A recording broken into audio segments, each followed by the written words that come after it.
You are listening to MINDSHOCK True Crime. This is your host, Bruce McGuire, and we are delving into the Jodi Huisentruit case. A very perplexing case of a missing news anchor. Foul play is suspected.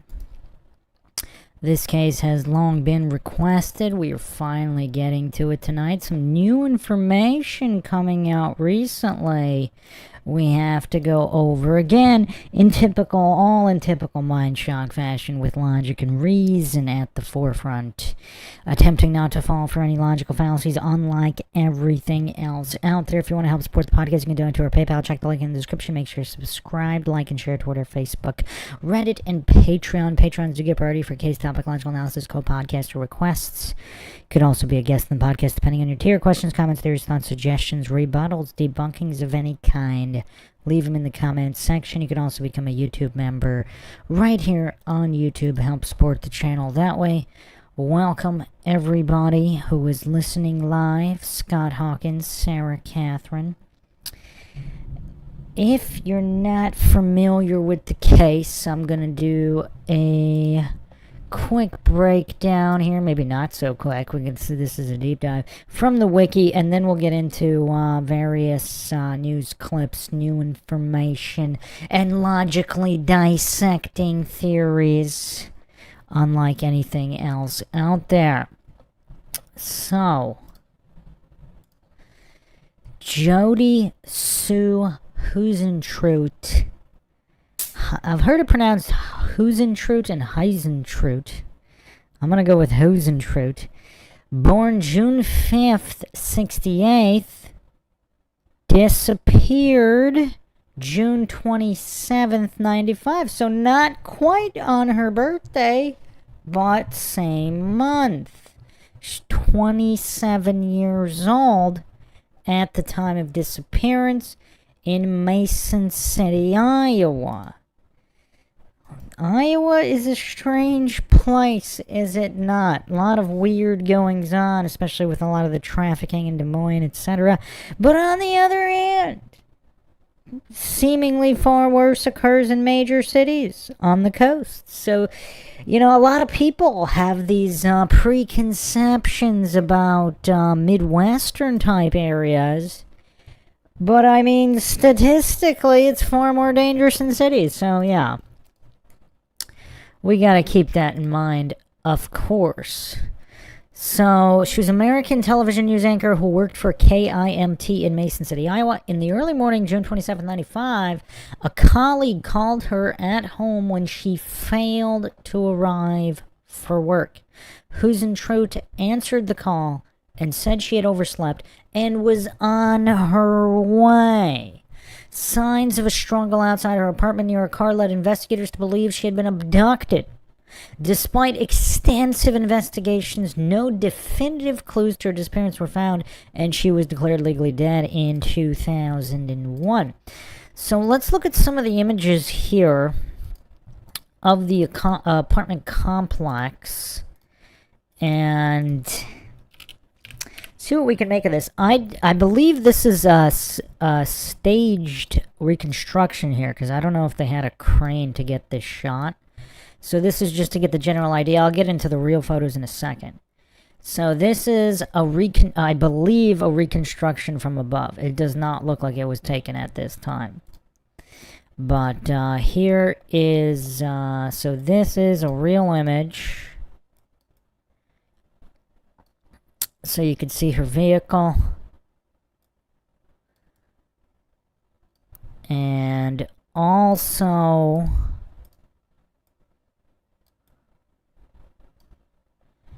the items scattered about by the car, which includes a shoe. I mean, this is pretty, it's kind of obvious there was some kind of a struggle, unless some people are alleging this was all staged as a struggle. I'm not sure how many people are alleging that. But, yeah, so a lot of different items here dropped in some kind of a struggle.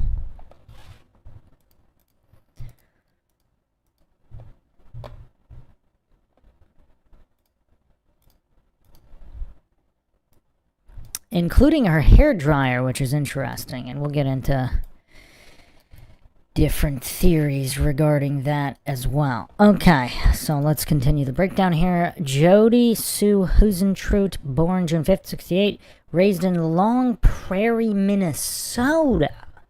Youngest daughter of Maurice Huisentruit and Imogen Jane Huisentruit. She excelled at golf in high school and won the state Class A tournament along with her team in 85 and 86. After high school, Huisentruit enrolled at Morehead State University, later transferred to St. Cloud State University, where she studied mass communications and speech communication, graduating with a bachelor's degree in 1990. Her first job after graduation was a flight attendant with Northwest Airlines. Huisentruit began her broadcasting career with CBS affiliate KGAN in Cedar Rapids, Iowa, and the station's Iowa City bureau chief, then returned to Minnesota for a job at ABC affiliate KSAX in Alexandria. Huisentruit later returned to Iowa for her position at a small CBS affiliate KIMT in Mason City, with service reaching as far as southeast Minnesota. One second here.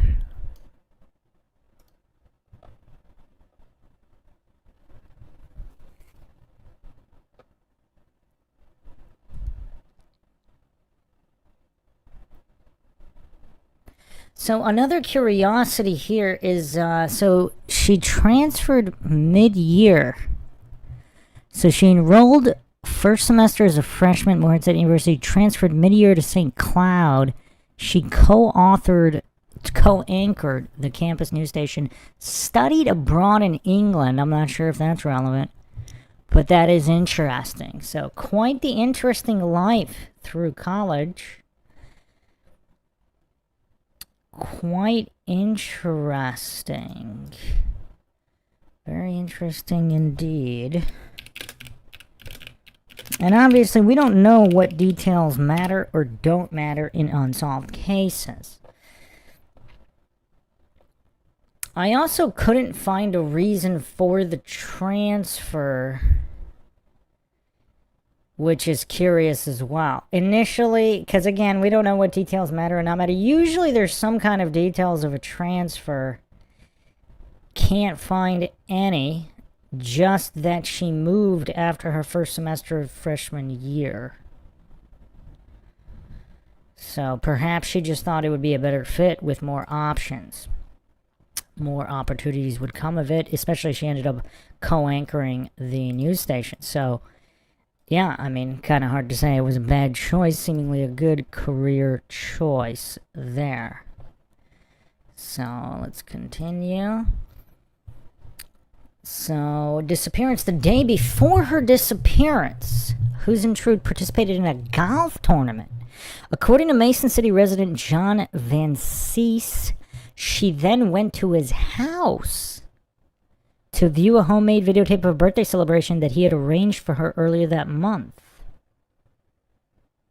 At 4:10 a.m., Tuesday, so I mean, some people, and again, I'm going into this blind. I actually, I compiled some research of all the details. So like I've been spending quite some time on the case file, just aggregating a ton of information.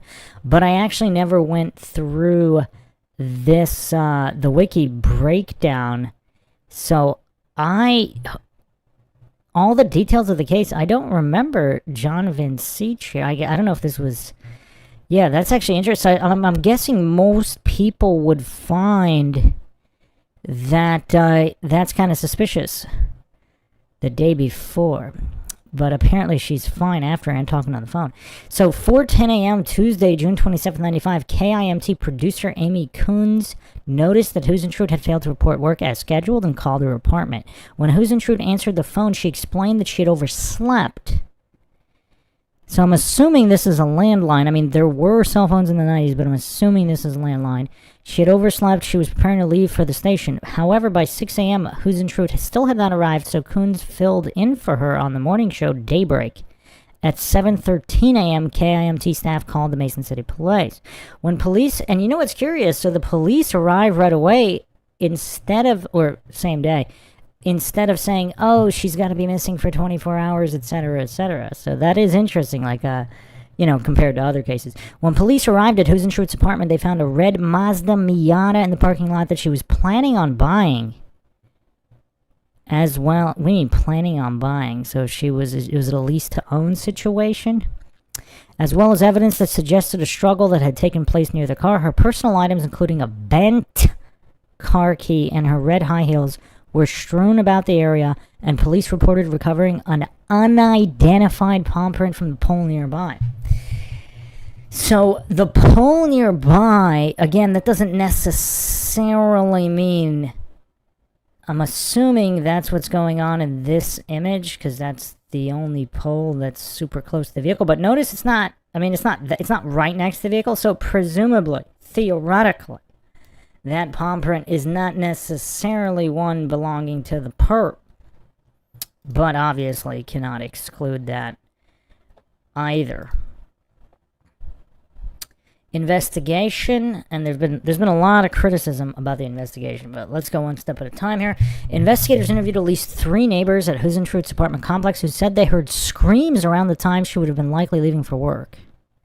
In addition, a nearby neighbor reported seeing a white Ford Econoline idling in the parking lot at about the same time. You can't make this stuff up. I mean, as cliched as all of this is, I mean, these white vans... again, this isn't a photo of the one that was idling, but presumably this is pretty much close to what it is that was released, kind of like in the Springfield 3 case when they released the vehicle. They got a vehicle similar to it. So this is supposedly matching the description of the witness that said that this vehicle was idling in the parking lot at the time.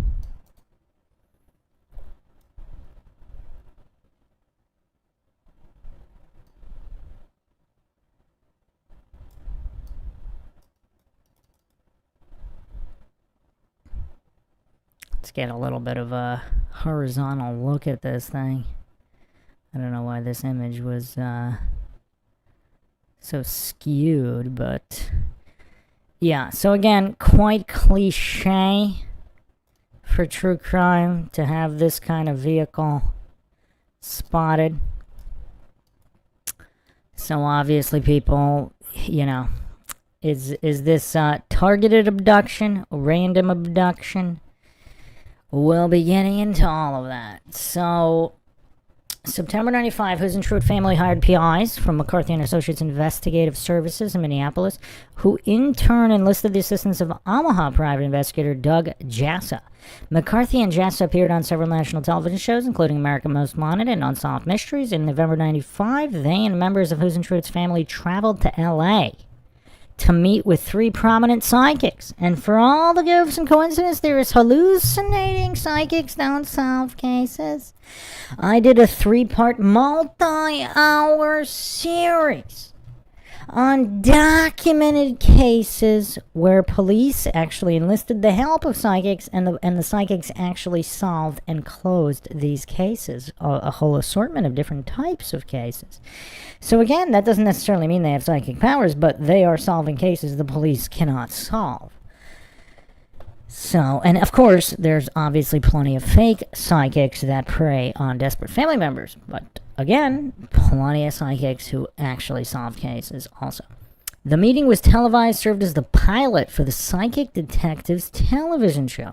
Although each show generated several leads, none resulted in concrete evidence nor ID of a suspect. In May 96, approximately 100 volunteers searched an area of Cerro Gordo County and left flags to mark anything that appeared suspicious. Each of these sites was then re-examined by law enforcement, but no promising evidence was located. Police and PIs have conducted more than 1,000 interviews, but none have resulted in conclusive evidence pointing to a suspect. Huisentruit was declared legally dead in May 2001. Since 2000, in 2003, FindJodi.com was created by Minnesota television journalists Josh Benson and Gary Peterson with the goal to keep the case in the spotlight and for the website to serve as a clearinghouse for tips that might lead to Huisentruit. When new cases arise that appear to bear similarities with Huisentruit's or whoever's remains are discovered in the area, speculation quickly leads to a connection with the missing reporter. However, no suspect has been ID'd, and all uncovered remains to date have been proven to be from other sources. In 2005, many media outlets, including 2020, again focused on the story as the 10th anniversary of Huisentruit's disappearance approach. In early 2008, photocopies of the 84 pages of Huisentruit's personal journal were anonymously emailed to a local newspaper. The Mason City Globe-Gazette received the material in a large envelope with no return address and a June 4th postmark from Waterloo, Iowa. June 4th postmark? So are they... Interesting. So her birthday is June 5th. Disappearance June 27th. This is postmarked June 4th.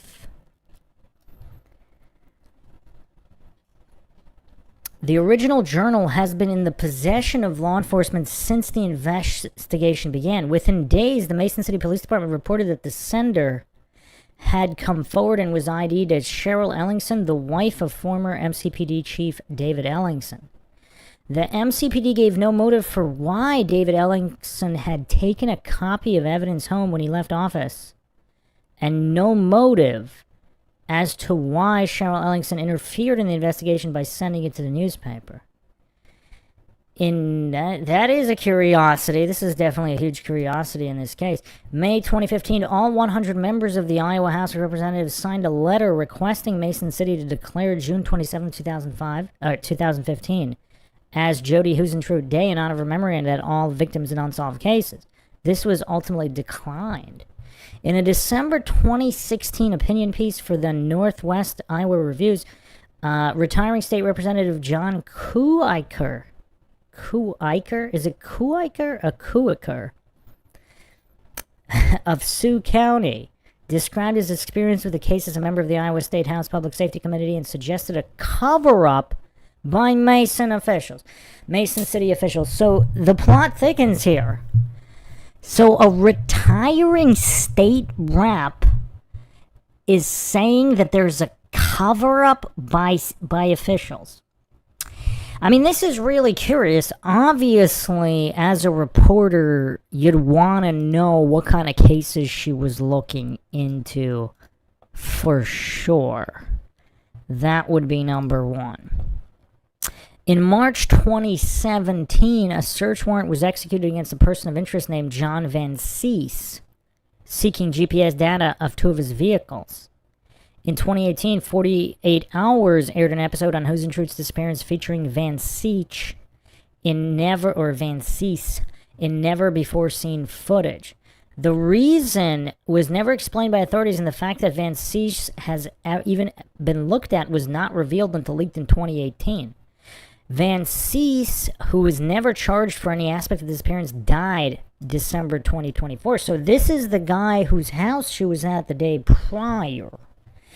Now, if in fact he had a van, rented this white van, or knew somebody with a white van and orchestrated this whole thing either himself or with his buddies, why would a state rep allege there was a mass cover-up of it?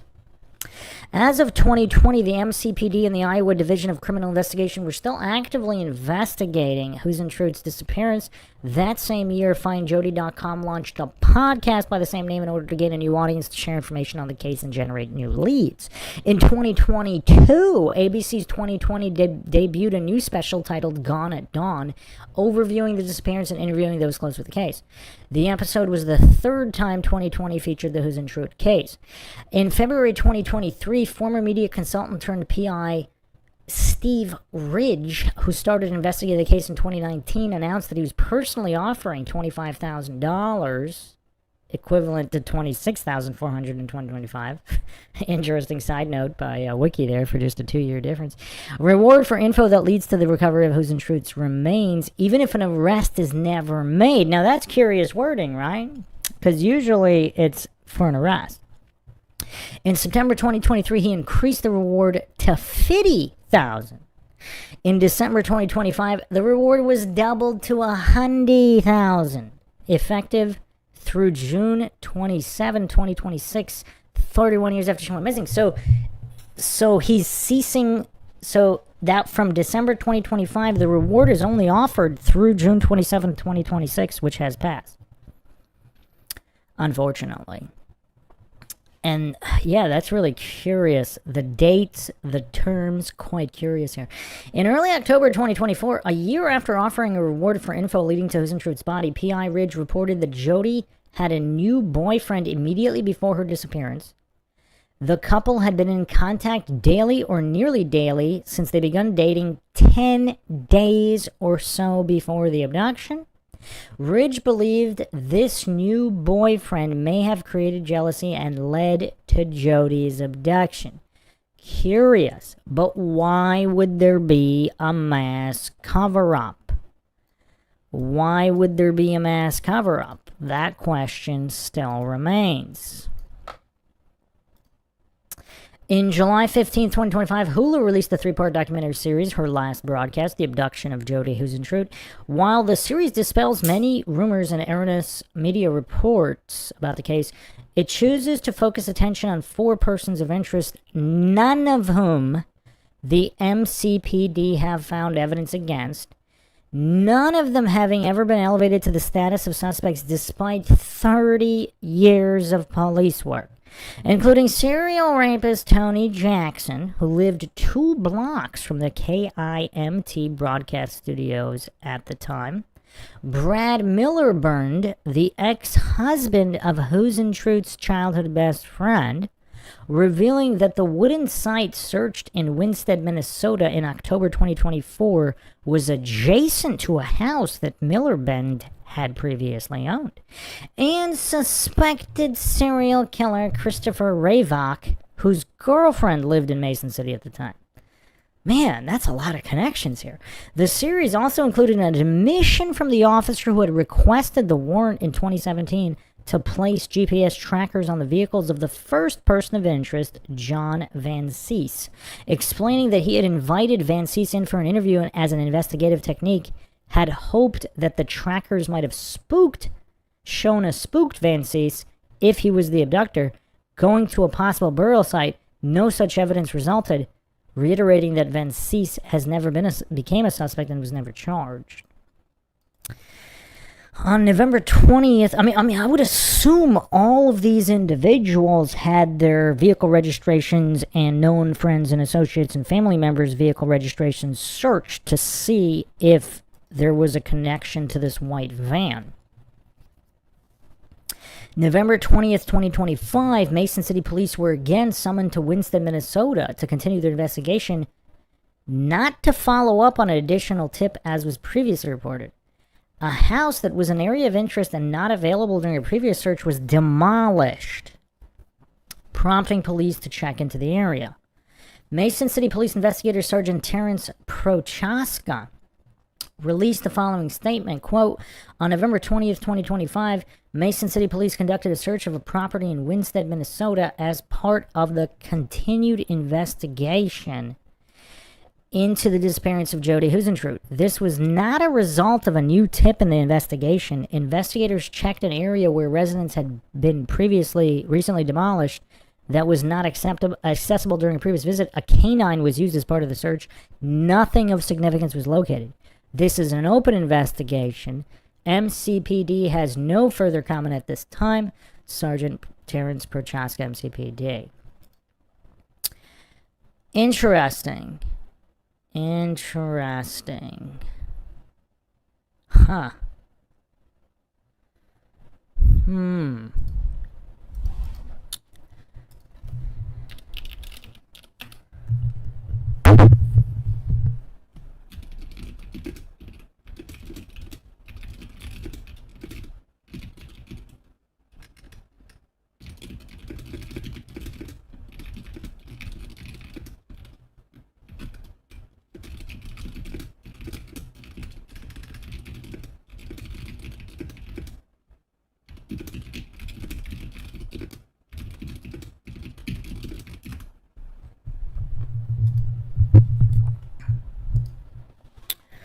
Anybody have any thoughts thus far on the Jodi Huisentruit case? So what pops out at me immediately is, of course, the guy that she was with the day before, showing her the video of her birthday party. How close were they?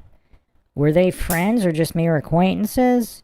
This guy filmed her birthday party. She really wanted to see it. He couldn't give her a copy of the VHS, like she had to go to his home to view it? Is that because they were friends? Or, like, why wouldn't he just give her a copy? She was also at that golf tournament the day before, so a lot of people could have seen her.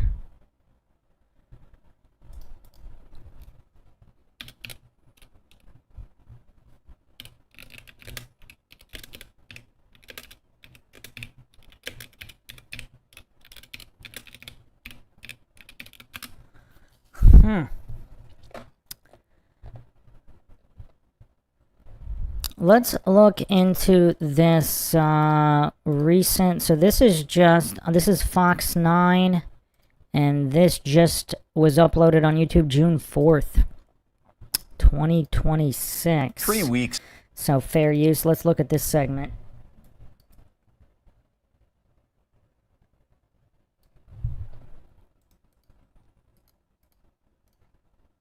From now, it's the 27th of June. We will hit the 31st anniversary of the disappearance of Jodi Huisentruit outside her apartment in Mason City, Iowa, as she was on her way to work.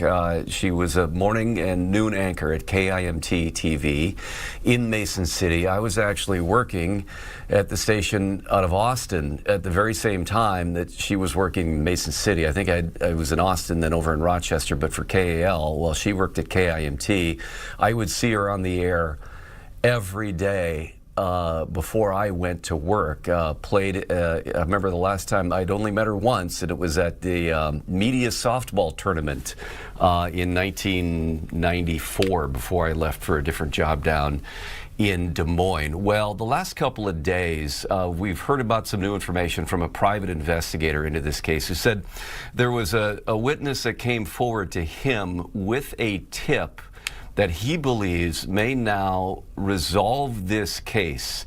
That private investigator, Steve Ridge, joining me now. Appreciate the time, Steve. You've been looking into this case. I know you said 7 years that you've been looking into this. Before we get into the new information that you've shared with the Department of Criminal Investigation, I want to talk about your background. How did you come to be involved in this 7 years ago?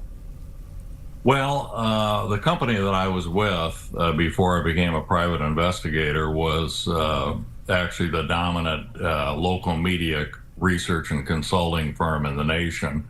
And I was with them for 37 years. And during the course of Jodi's career, she sent a audition tape to me. Actually, it was, she had first worked in Cedar Rapids at the old WMT, which is now KJAM, same station I worked at for a period of time.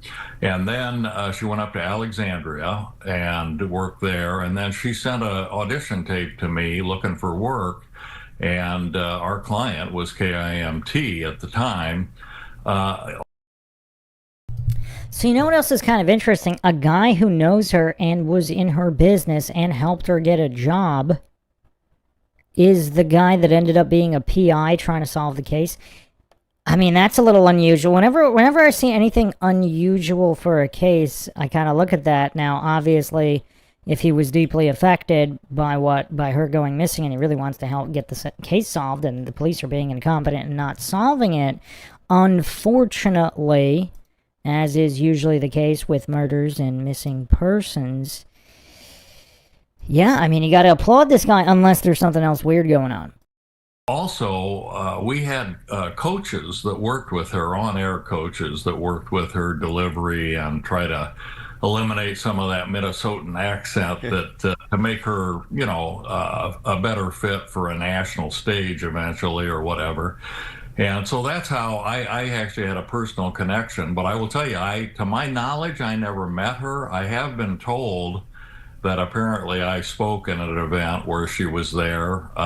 So we all kind of live in this little small world. I had checked you out and knew that you had worked in the market and overlapped. So it's a very sad story, and it's been a grueling 7 years, but I think I've made really substantial progress. Yeah, I remember that day when she went missing too. And again, I was working down in Des Moines, and a coworker who I work with now, who's our chief photographer here, John Catu, he and I worked together in Austin, and then we both worked together in Des Moines. And I remember the day he came to me and said, "Hey, Jodi Huisentruit is missing," and I still remember that very clearly. So you have been involved in this.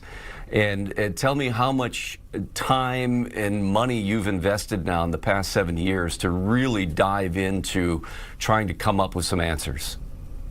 Well, I've dedicated close to full time on the case, at least starting 7 years ago. Now, more recently, I've ended up involved in some major cases down in Missouri and Kansas, and one in Pennsylvania.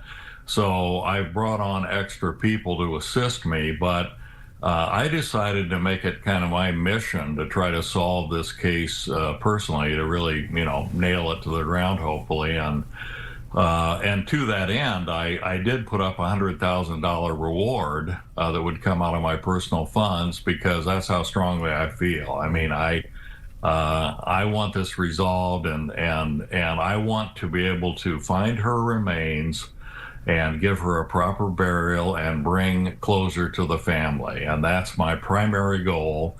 But I'll do, a lot of these releases and things that I do, or advances that I've made, they build on one another. And when people see or hear things that I report, they think, well, gosh, I've been sitting on this, maybe I'll be in touch. And that's exactly what happened with this woman who's now in her 80s, who came forward with some critical information in the case. When did this happen? Well, I've been talking with her for over a year, but I've also been researching it, and I have secured from her photographs with the individual that we're talking about. You know what's weird though? If she was really dating, so she's been dating somebody for 10 days, and there's the photographs just of the guy and not the guy with her. But how did nobody know about this? So was it something she was keeping secret, and why? A lot of questions there.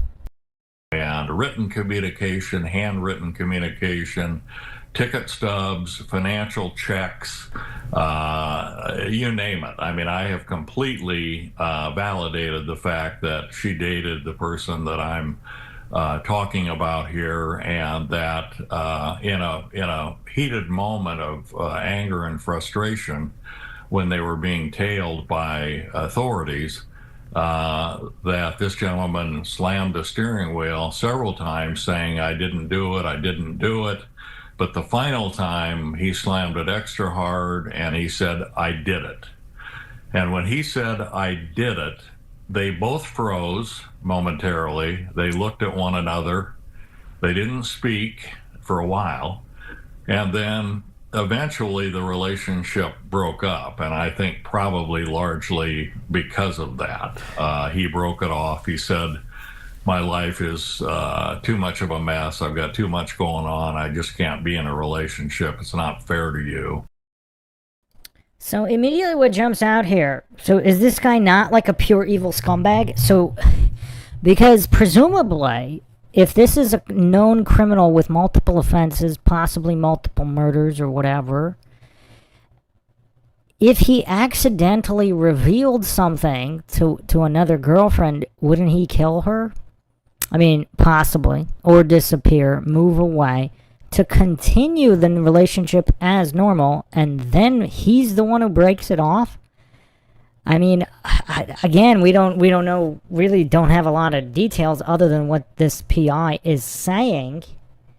But presumably this woman came forward all these years later and says that this man that she was involved with was dating Jodi 10 days prior to her disappearance.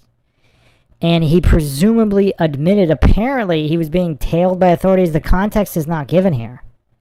Was this not in connection to the Jodi case, or were they also following all these people in the Jodi case? So real quick, I didn't have this map up before, so here is a map of all of these locations of interest here, where apparently, so this is the apartments, and there's a few different search sites, and so Van Cees was here, living close by to the station. She's living very close to the station. Apparently there's 2 JV residences over the years, and then also Tony Jackson, several sites associated with Jackson. Then you have this other location in Winstead, Minnesota, connected to her childhood best friend. Now that's kind of a new one. You don't really see that often in true crime cases. Alright, hold on. What's going on here? Okay. Wow, it is not loading. That is strange. Alright, give me another second here. Why is this not working? Let me try this again. Okay, here you go. And so here's the distance between Mason City and Winstead, Minnesota. And there's St. Cloud as well in Minnesota.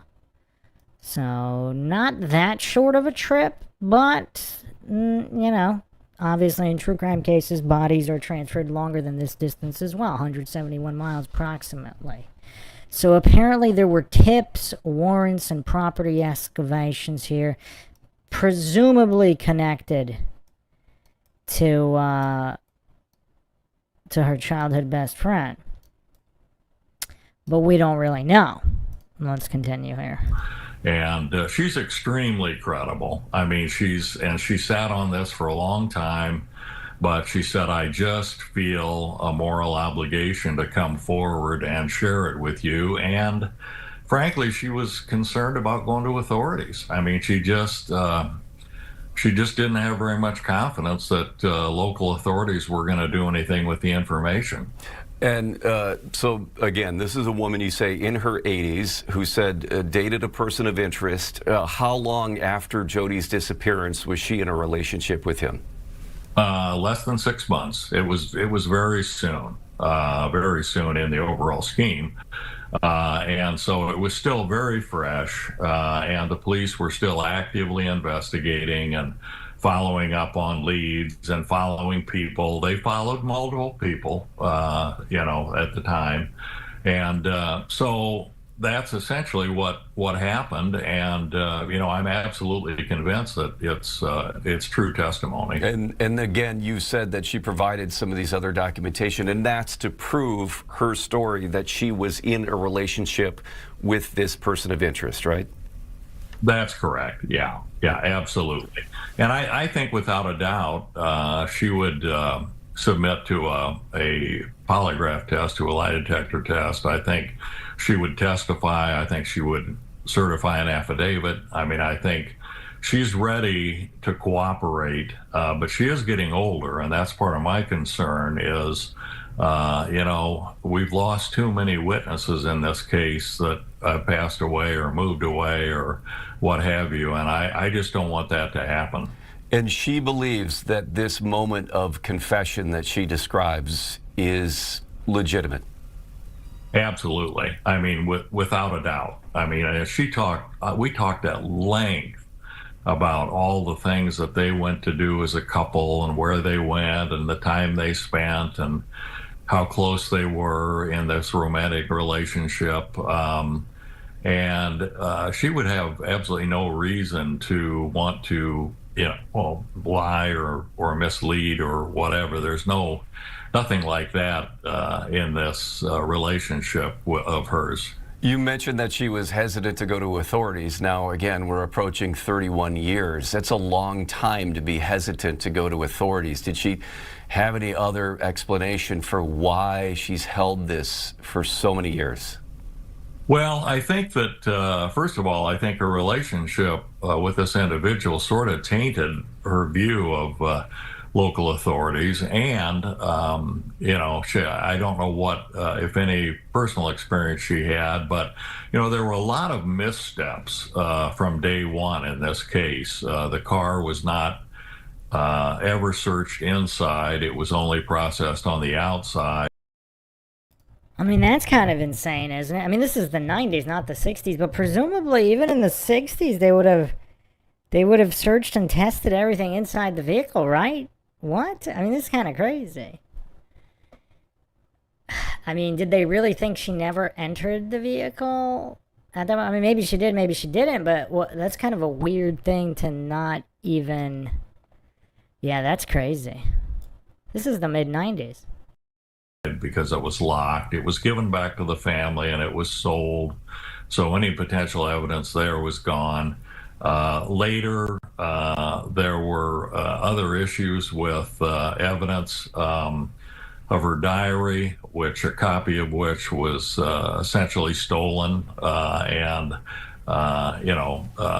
given to the local newspaper. The overall confidence level in the Mason City Police Department is just not very high among the citizens of the community as it relates to the Jodi Huisentruit case.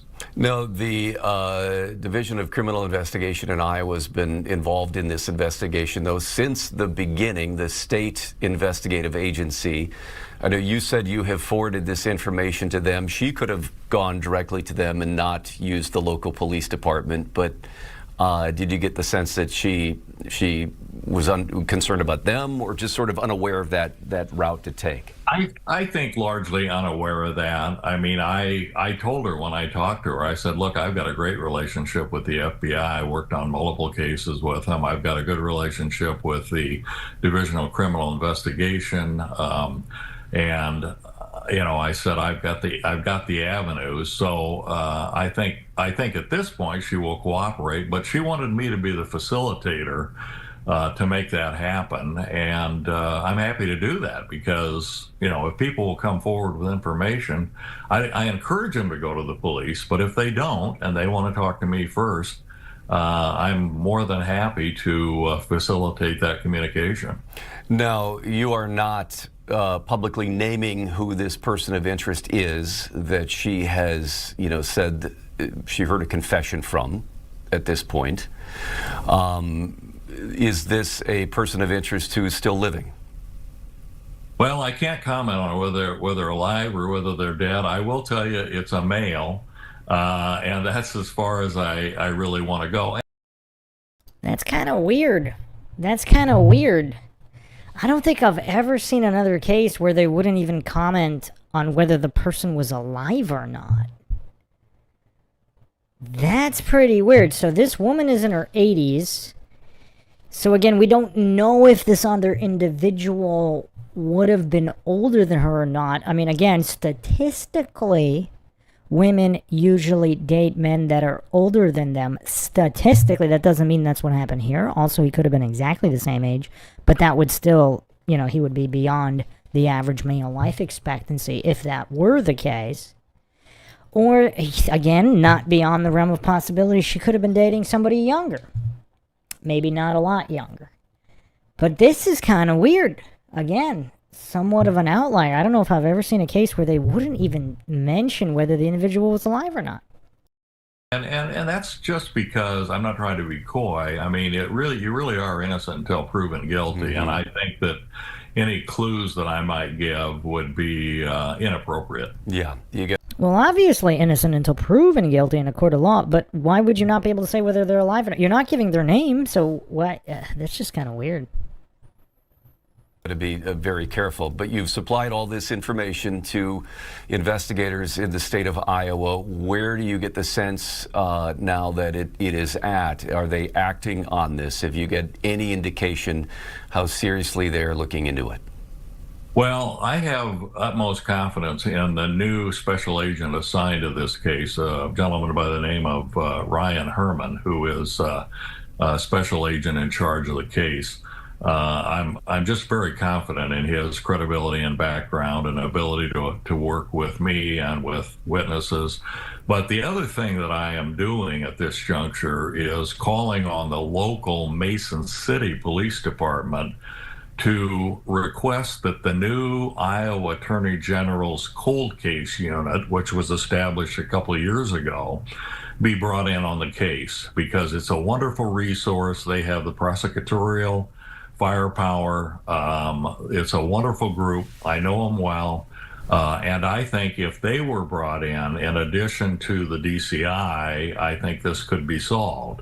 Now, the only way that happens is if the local department, Mason City Police Department, owns this case. They have jurisdiction, primary jurisdiction. They decide whether to call in the DCI, the FBI, the cold case unit.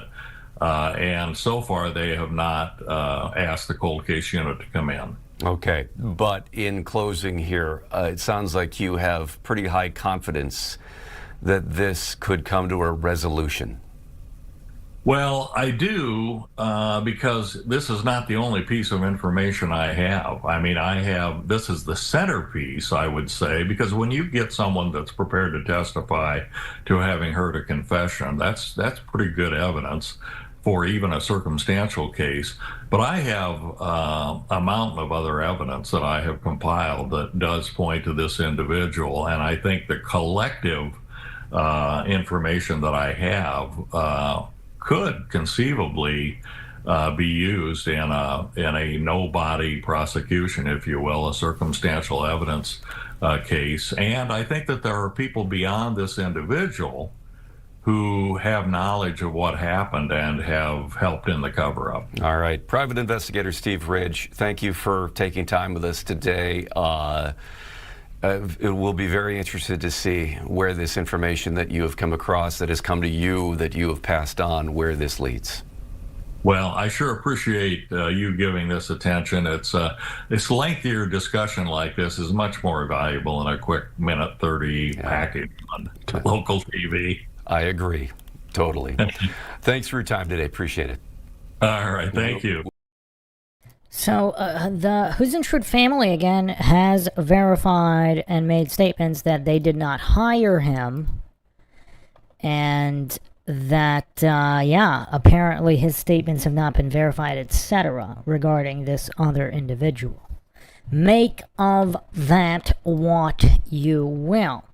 So what is curious, so there's a book on this case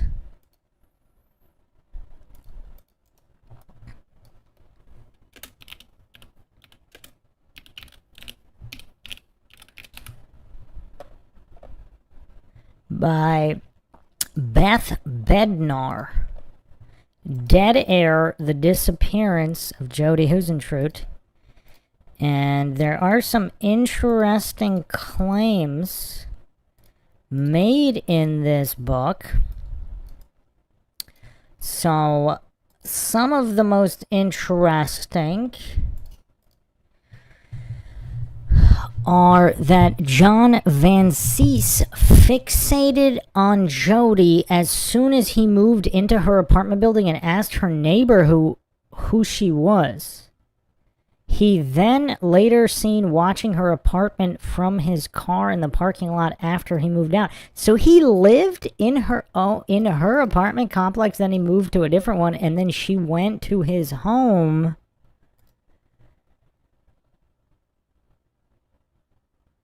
Huh.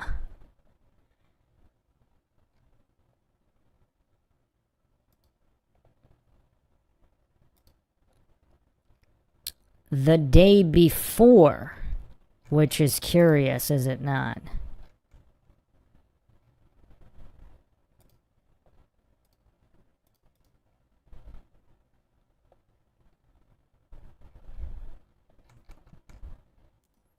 So this is Van Cees And there were also reports that he had Alzheimer's later in life. He is no longer alive.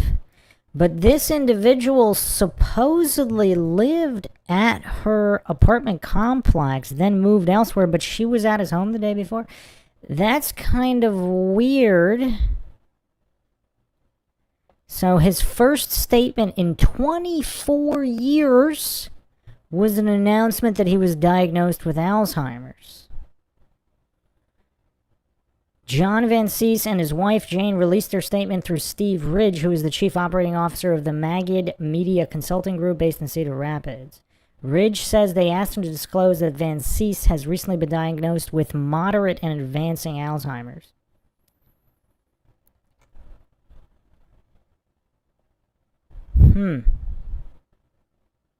A search warrant was executed against Van Cease more than 2 years ago, but the contents of that warrant remain sealed. Van Cease numerous times denied any involvement. Wow, that's curious. So this media release was April 17th, 2019. So this search warrant was more than 2 years ago, so it would have been in around 2016-ish, if it was approximately more than 2 years. Curious, but in this book, this is what is alleged. Van Cease was fixated on Jodi as soon as he moved into her apartment building, asked her neighbor who she was, then was seen watching her apartment from his car in the parking lot after he had moved out. So he had been stalking her. I mean, that's kind of weird. Just a quick aside here. Let's go to an interview with Amy Coons. This is on findjodi.com. Perhaps there's something relevant here. We'll get back to Van Cease in a second here. So this is Amy Coons. And so this is on findjodi.com, interview with Amy Coons. Amy Coons was a producer for KIMT TV's Daybreak Morning Show, Mason City, Iowa, when morning actor Jodi Huisentruit disappeared. Amy called Jodi when she failed to show up to work on the morning of June 27th, 95. To this day, Amy remains to be the last person to talk to Jodi before she disappeared from the parking lot of her residence at the Key Apartments. Amy answered several of FindJodi.com's questions regarding the day Jodi disappeared, the current investigation, and instances surrounding the case. So, and this was posted 15 years ago. If that is accurate, no actual date, just says here, acquaintances, the Huisentruit file, 15 years ago. I don't know if it was done earlier and it was only posted 15 years ago. But that'd be approximately 2011 that it was posted. Doesn't say here when conducted, but possibly around the same time or earlier. So another curiosity here, how do they know that Amy Coons actually spoke to Jodi? So some people theorize that something was going on at the station, and there could have potentially been people involved, co-workers, drug dealer associates with co-workers, etc. Something stemming in some capacity from the station that she worked at. In which case, they allege Amy Coons might not be entirely forthcoming, not necessarily that she was responsible, but perhaps if she knows who was, and there's a cover-up. Also kind of strange that a government official, that representative that says that this is a whole cover-up. Welcome the Ant 1. This is one of the cases that stick with you, like the Springfield 3, Cindy James, Ketty Cabot, and even Dorothy Jane Scott. I have series on the Springfield 3 and the Ketty Cabin case. I do not have podcast series on the other two. Perhaps I should look into those. But yeah, this one is quickly stacking up to be a very disturbing case for a few different reasons. But if there is something connected to the station, I mean, that would just make it that much more creepier. But let's look at some of these answers here. And again, I'm not alleging anything is true or untrue. This is, of course, MINDSHOCK, where the only thing we know for sure is that we don't know anything for sure. After 16 years, okay, well, that gives us a clue then on when this was conducted. So this would have been conducted in 2011. After 16 years, are you surprised this case is still unsolved? What surprises you the most? Yes, I am surprised this case is still unsolved. I'm most surprised that the person responsible has not slipped up and talked about or bragged about what he did, unless he did, and that was reported by Ridge recently in the past year. But again, this was conducted in 2011. How often do you think of this case? Have you been able to move on from it, or is it a constant struggle? I had to let it go and move on. I had a private memorial service for Jodi at the river behind her apartment building, which, by the way, was searched. That was searched. I let 3 roses go in the water, one for the past, one for the present, and one for the future. Wow, that's actually pretty touching. The future being important, vowing to hold out hope that the case will be solved. I also wrote Jodi a letter. I ripped it up and let that go in the water as well. Interesting that she ripped it up. Is that common? Because again, those that believe that she either knows what happened or possibly responsible or partially responsible, she wouldn't want anybody reading the letter. On the other hand, if it's simply private, but wouldn't the water destroy it anyway? I don't know. Question, regarding the morning you called Jodi, walk us through exactly when you knew she was not in, what time you called her, and what she said on the phone. Again, I would presume that they verified this with the phone records, including the time on the phone, but that still, does that prove, unless somebody else overheard the call, or we get the Echelon spy satellite system that's been recording all the calls for many decades. Again, if you haven't seen Enemy of the State with Will Smith, check that out for the goofs that hallucinate. The NSA has not been doing that. Is there a way to prove she actually spoke to Jodi, or did everybody just take this on blind faith? Again, I am not claiming anything is true or untrue or that she is lying, but this is MINDSHOCK. We're not going to fall for logical fallacies here. I don't remember what time I called her. So this is weird. This is 2011 and they didn't check the record. You would think they would have checked the records, right? I mean, you would think the police would have talked to her. She doesn't even know the time? Okay, this is a little weird. I think it was 4:10 a.m. Okay, so that's kind of strange to phrase it that way. I don't remember what time I called her. I think it was 4:10 a.m. Why would you not say, I don't remember exactly, but it was around 4:10? Because there's like a period here. I don't remember what time I called her, period. Presumably there's a pause there. I think it was 4:10 a.m. That's kind of specific too. It's not around 4, not around 4:15, 4:10. If I remember right. Please check the police report for the exact time. Okay. It's been so long I don't remember. I called her twice. I talked to her and woke her up that first time. The second time it just rang and rang. I don't remember the times. I had obviously woken her up. She asked what time it was. I told her. She said she'd be right in. And again, is there any way to prove this? I've brought up brain fingerprint scans before. I mean, it's literally bypasses the intention to lie or not. It simply recognizes the brain waves on whether or not a statement registers any kind of recognition in the brain. And supposedly nobody's beat it. This is what Stephen Avery agreed and subjected himself to this test in Making a Murderer. And again, there was no recognition of the state's case. Now, that doesn't mean he didn't kill Teresa Hallback. It just means that the entire state's case is bonk. And if he did kill her, it was not in the manner alleged because of none of that registered. And so it doesn't matter whether somebody's trying to lie or not. The brain waves are going to show whether that information is familiar or not. So again, in my opinion, the way to solve a lot of these cases, I'm going to do a dedicated episode on the brain fingerprint scan technology, is to just brain fingerprint scan everybody associated with the case, right? because then you could figure out things. Because sometimes people lie, but not because they're responsible for what happened, but they're involved in other illegal activity. For example, if there was some kind of drug situation at the station and Jodi was involved and these other people were involved, they're not going to admit that. So they might be lying about a whole bunch of stuff, but even if they didn't harm her in any way. But a brain fingerprint scan would at least set the record straight with certain things. Question, when did Jodi's shift start and end? It's 3 a.m. to 12:30 or 1 p.m. Did she have a cell phone back then? If she had a cell phone, I didn't have the number. So she's basically verifying here that she was calling the landline at the apartment. At what time did you know something was wrong, and why did you wait to call the police? I knew something was wrong at about 6 a.m. I didn't call the police. I had the next person who came into work call the police. I waited because I thought she had just fallen back asleep. At the very worst, maybe she fell and hit her head in the shower. And honestly, I was busy doing the work for two people.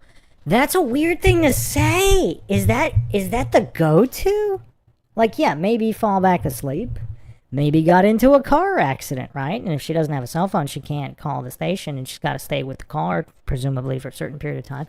Why would you immediately go to fell in the shower and hit her head? She could be dying. What, if you really thought that was a possibility, how could you not call the police, emergency medical services? That's a crazy thing to say. Am I the only one in thinking that's weird? That's her go-to? That's her go-to for not calling emergency services, police? Like, what? This interview is actually going to get a little weirder in a moment. This is why I'm going over this. One of the theories by, again, these online sleuths, we go over many theories. This is MINDSHOCK. We leave no stone unturned in any of these cases in our logical pursuit for truth. If there is a connection to the station, would people say certain things? I've never heard somebody that's their go-to. Now, if somebody's super groggy and they woke up and you woke them up, yeah, presumably falling back asleep might be a good theory. But if they've never done that before and they've never missed work before, who knows? But hit her head in the fell and hit her head? That's why she didn't call the police? Does anybody find that strange? So she could be bleeding out, she could be brain hemorrhaging and dying, and this woman didn't call the police, even thinking that's what she was thinking on why she didn't show up? Like, car accident, presumably you wouldn't need to call, right? If it happens on a, middle of the road, there's other people there. She may or may not be hurt, but even if she's hurt, police are already on their way. Nothing you can do. And, there's no evidence there's a car accident. But fell and hit her head in the shower? And nobody else, like, who else would check up on her? That's weird. Do you think Jodi was alone in her apartment that morning? Yes, I believe she was alone. Also a weird thing to say. Why? I mean, I guess you could say, well, she hasn't been known to bring anybody back to her apartment. But how would she really know for sure? Maybe she had a female friend stay over. I mean, how would she know, though? This is, her work associate, not her best friend.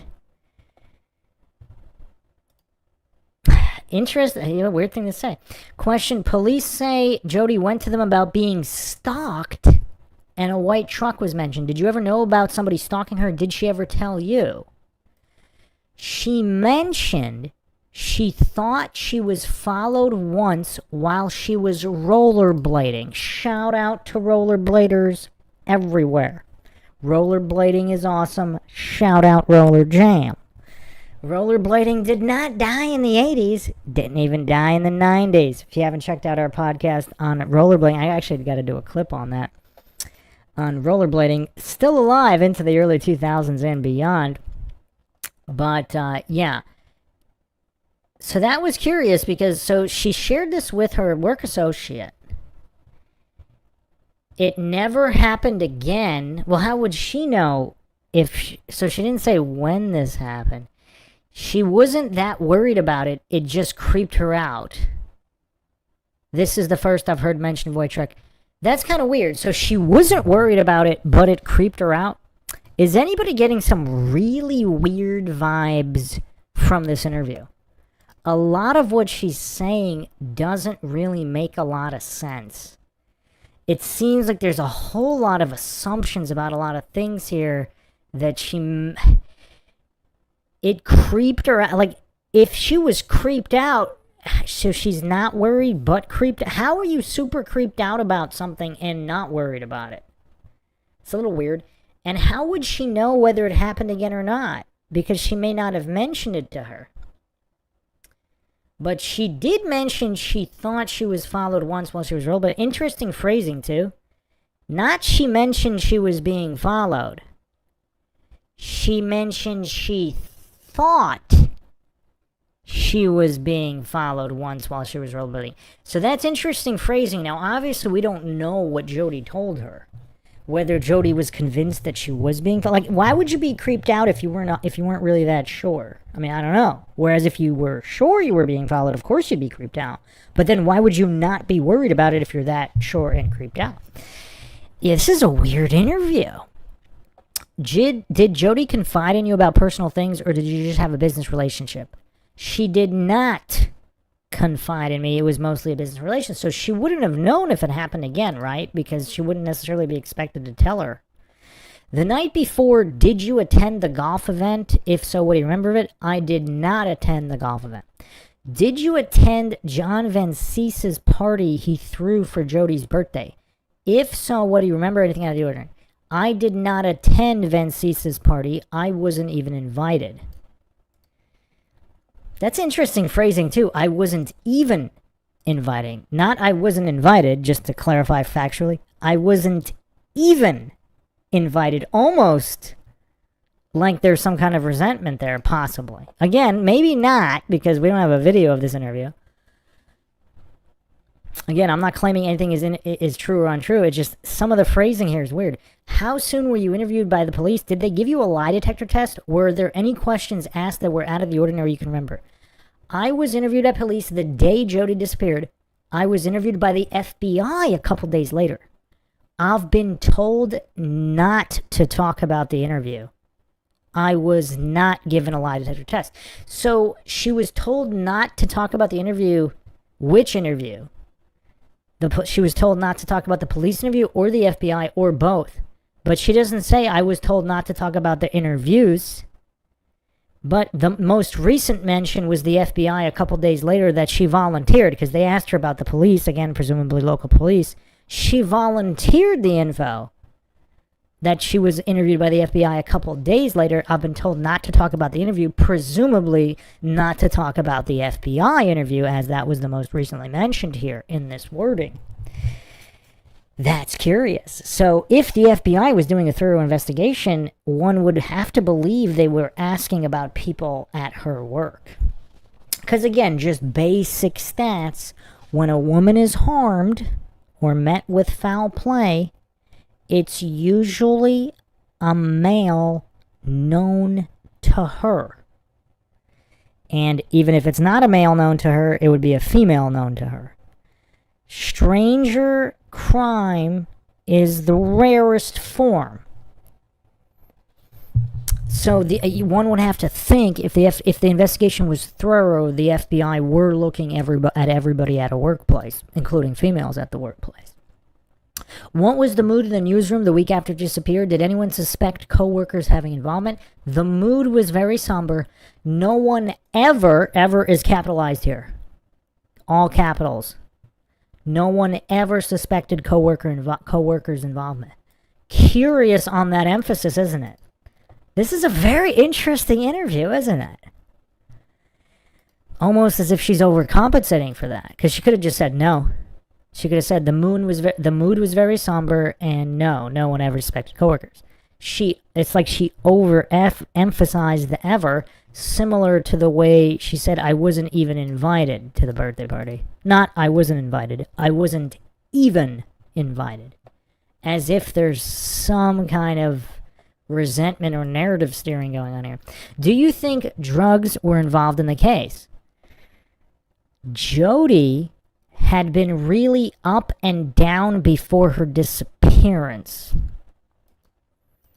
So there's not a yes or a no here.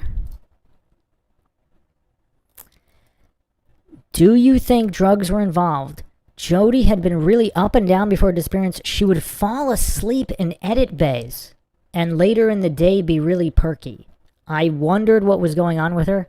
I would not be surprised if drugs were involved. So this is interesting. So she's being relatively forthcoming. Now, if there were some kind of a drug connection or a work connection led to her being abducted, would she volunteer this info?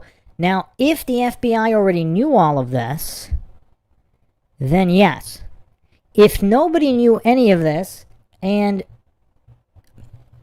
she was involved or knew who people were involved, Amy Coons, if Amy knew who was involved or was involved herself, would she ever volunteer this if nobody knew about it? So presumably even if she's involved, she would only volunteer it if it was already known, because it would be more suspicious to not volunteer it.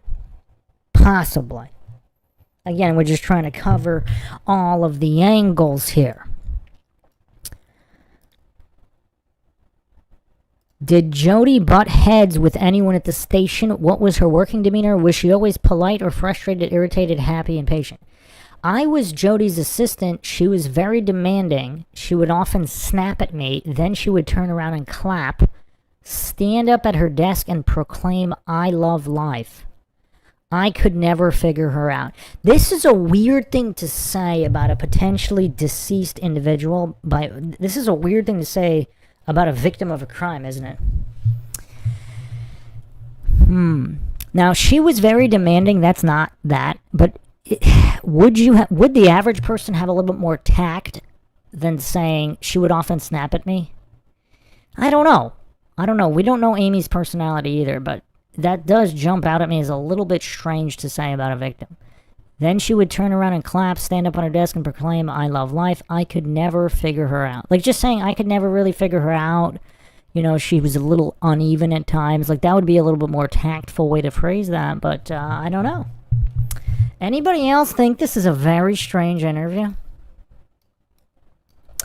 This seems quite a strange interview with some reveals here. Did Jodi hang out with work people or have an outside group of friends? Jodi was friends with our coworker, I don't know, it's a typo, Robin Wolfram. Robin was the main evening anchor at the time. Other than that, Jodi had an outside group of friends. So she's saying that she was good friends, not just acquaintances, good friends with Robin Wolfram. And some people believe Wolfram was involved. You've said in the past that you have a hunch on who could have been responsible. Do your friends or coworkers share the same hunch? She says, I do believe my former coworkers share the same hunch. She doesn't say who this is. Let me see if I can track this down. How do you think MCPD is handling the case? 1 to 10, can they do more? On a scale of 1 to 10, I'd give them a 1. Wow. I don't know. Maybe if she's just that blunt of a person, maybe this isn't that suspicious. But, I mean, it is weird. It's definitely weird either way. I definitely think they could be doing more. The interview where Ron Van de Weerd is shown dusting off the case file speaks volumes. What do you think needs to happen to solve this case? I think the person responsible needs to slip up and talk about what happened, maybe brag to somebody about what he did, then we'll get the break we need. What do you think of findjodi.com? Honestly, I've never been to findjodi.com, sorry. So in all these years, she's also openly admitting she's never gone to the main website of the woman she worked with. She was the assistant for, and who went missing. And she's basically doing a memorial at the river, allegedly, if she really did that. But she never, not a single time did she keep up with the website in all these years. Wow. I mean, this woman is blunt. You got to give her that, right? I mean, why would you even admit that? I mean, I don't know. It's weird. This whole interview is weird. Let me see if I could track down what she thinks happened.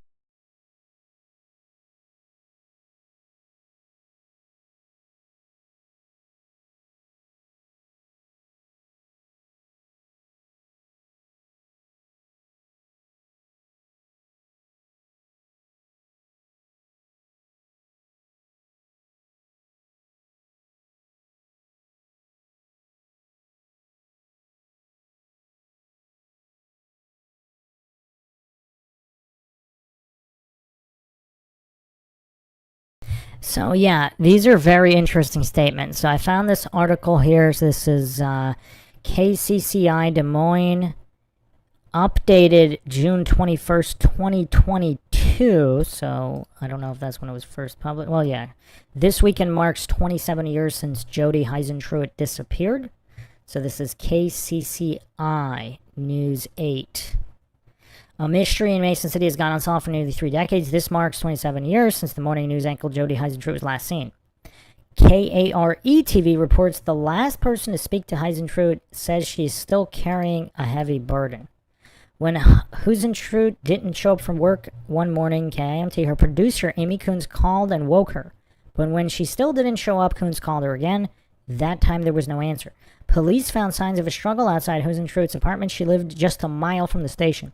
Investigators believe she was abducted but have never named a suspect. There are a few clues as to what happened, but Coons has her own theories. Quote, "My gut says it was somebody she knew. Maybe 2 people she knew, question mark." Now that's curious.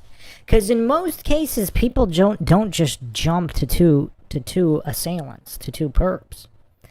And I think the person thought, if I can't have her, nobody will, end quote, Coons said. When asked if Huisentruit will ever be found, Coons said she doesn't think so. Wow, so she is blunt. One way or another, she is blunt.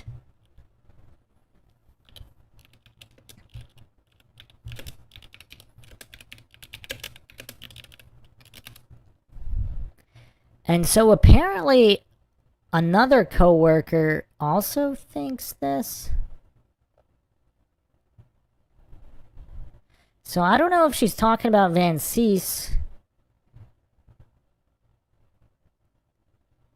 or possibly the stalker, but she said she wasn't worried about it. So seemingly she's saying she didn't. Yes, seemingly she's not pointing to the stalker, because she said she wasn't worried about it. She could have added maybe she should have been. Like, there could have been more clues given if Amy really thought it was the stalker. Whereas Van Cees, supposedly, if he lived in the building. So she's saying another coworker, but presumably not the other guy she was good friends with, also thinks it was somebody who was being possessive, but possibly 2 people. Why would it be 2 people? So did Van Cees find out that she was having this relationship with this other guy? He got jealous? Like, I don't know what these people are thinking. But again, they knew her. They were there. Sometimes gut instincts are true in these cases. Anybody here have any thoughts on all this? Like, you guys have all been listening pretty quiet compared to normally. Nobody's got anything so far? Let's go back to this book, Dead Air. So, again, it claims that Van Cees fixated on Jodi as soon as he moved into her apartment building and asked her neighbor who she was. He then was later seen watching her apart from his car after he'd moved out, and now he's filming her birthday party, and then she's going to his house the day before she disappears to watch the video. So this also claims he had fist fights with Billy. Billy, the friend that passed away, there were rumors and suspicions about his death. The bartender she interviewed for the book told her that they had physical fights over Jodi, and that's a big red flag. No last name here. Let's see if I can find if he was ever publicly named.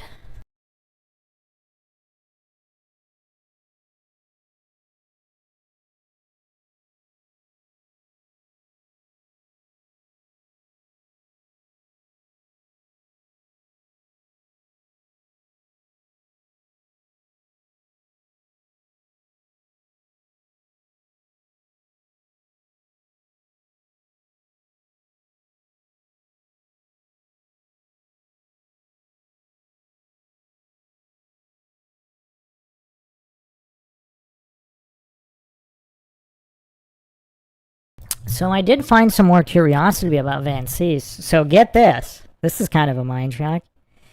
So apparently, reporters from Find Jodi organization said that they interviewed a bunch of people who knew Van Cees, and a lot of them said that he had a temper. And he named his boat after Jodi before she went missing. So she was, and apparently he was much older, so he would have been in his 50s. So that's a little interesting. So a guy in his 50s, so she's going to the house of a guy in his 50s who filmed her birthday party. This is kind of a weird relationship, isn't it? Other people are saying that he cooperated with police the entire time. I don't know.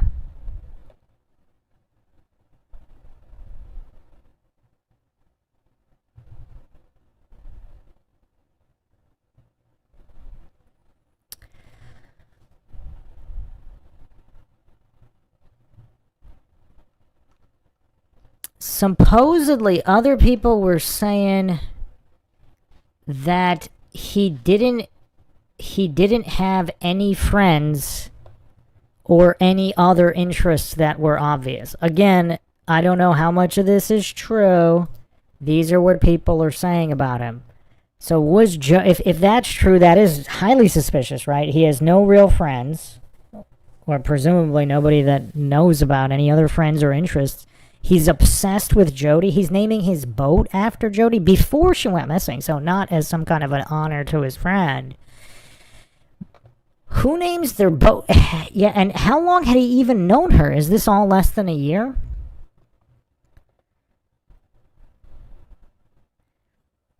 People supposedly said that they saw him watching her from the parking lot after he no longer lived at that apartment complex.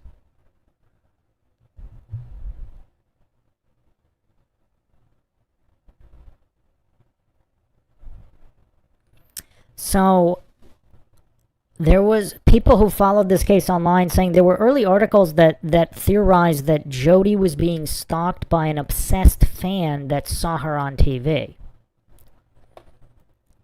Which, again, that wouldn't be the first time that happened, right? A news anchor or somebody on a TV personality being stalked by a rando.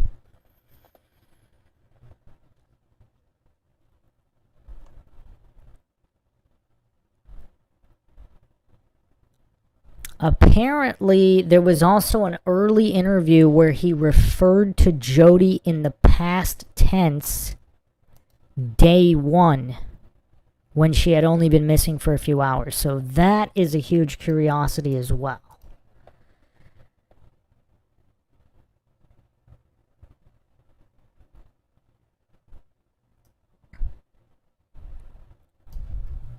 So in the podcast Murder with My Husband, that's the name of the podcast,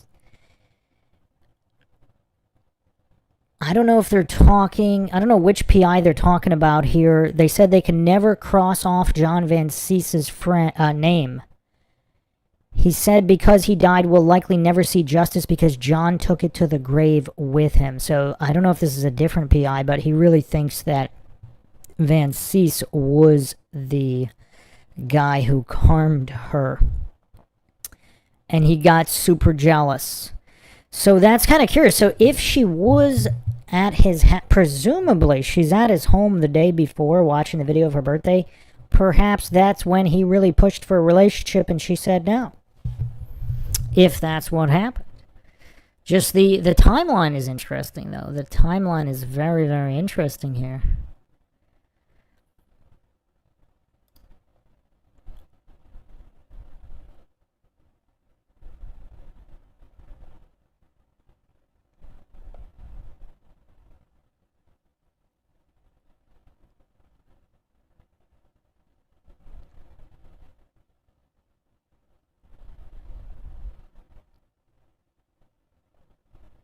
On the other hand, though, I mean, she is pretty. Like, there'd be no shortage of weirdos that were interested with her and possibly that would want to stalk her. So, yeah, I mean, I don't know. This is tough. This is definitely tough. People that pointed against being Van Ceese is that he knew her. So why would there, unless he snapped in a fit of rage, Or, so unless he snapped in a fit of rage, he could probably get her to his home. You know, he could say, oh, he did a new edit of the birth, or whatever. If they were friendly, he wouldn't need to abduct her in the middle of a parking lot in front of all these potential witnesses, right? Unless she caught him stalking her, because presumably there were other witnesses who said that he would be sitting in the parking lot watching her or looking for her or whatever after he no longer lived there. If she caught him doing that, she might think that was kind of weird, right? She might have, yeah. And that could have facilitated the physical altercation.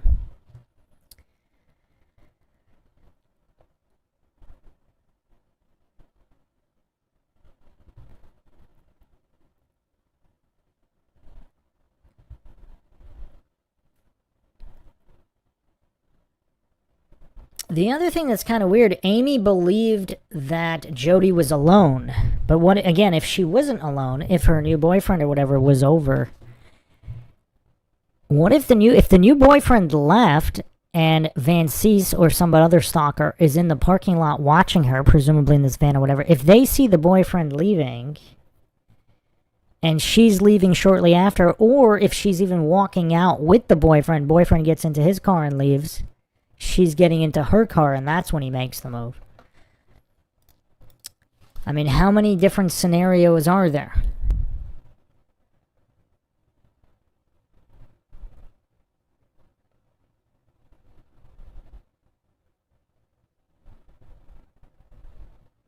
But if he has a history of hanging around the parking lot of that apartment complex, I mean, that's kind of hard to ignore. That's kind of hard to ignore.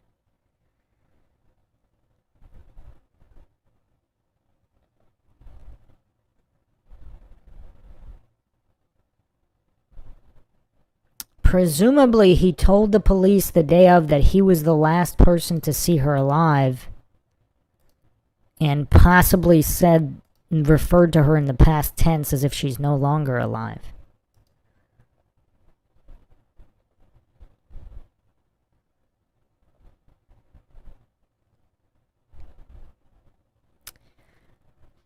So we're about to get into the major mind shocks here that I'm going to round this episode out with, because in this book, Dead Air perhaps offers the best clues we have. And so let me just finish going through all of this in Dead Air, and then everybody can have their reactions here. But yeah, I don't know who this other Billy is. So there was a guy that had a strange death that supposedly Van Cease had gotten into fistfights, supposedly multiple physical fistfights over Jodi specifically. So that's a curiosity. So another point here, supposedly he had money. So he was a corn seed salesman. Beth, in the book here, goes into detail how not only he purchased an expensive boat, but he claimed he named after Jodi, which was estimated at $26,000. But he also had a couple of rental properties, including an empty home only a few blocks away from Jodi's apartment. So this is a summary by Extreme Ad on the Jodi Huisentruit case subreddit here. Extreme Ad posted all of this.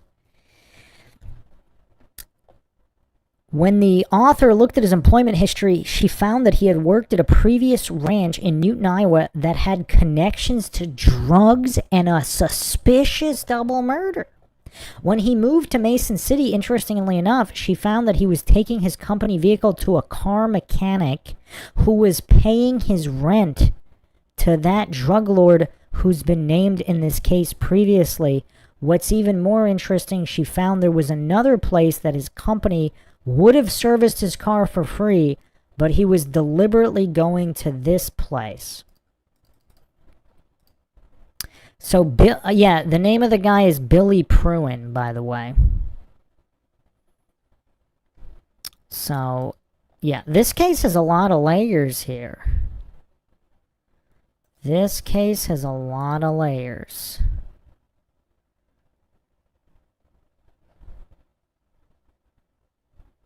Huh.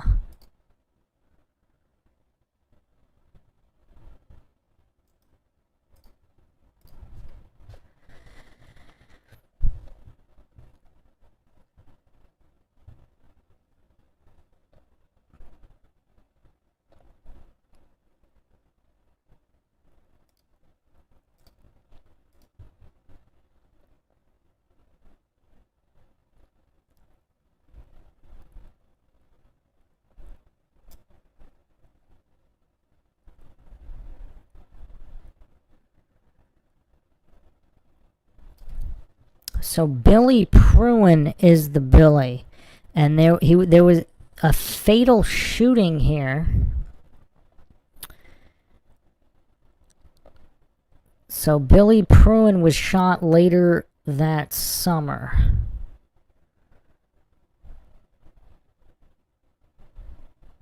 I'm assuming it's the same Billy.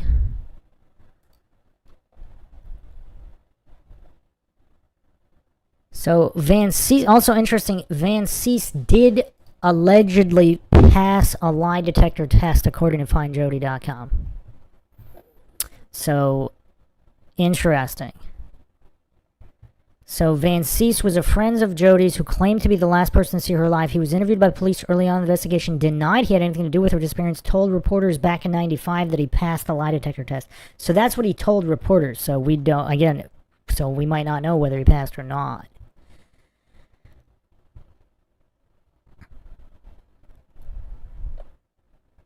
Huh. A lot of results of the executed warrants in this case have been sealed. Make of that what you will.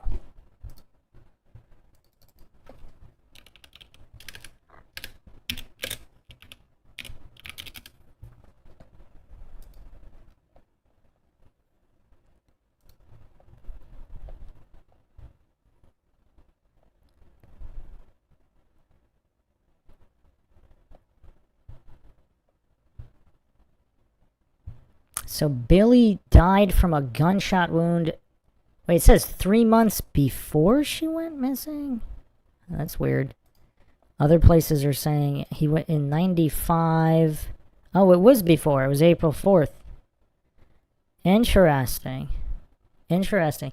So according to this author, he was getting into fistfights several months before she went missing. There were multiple fistfights here with Van Cease over Jodi.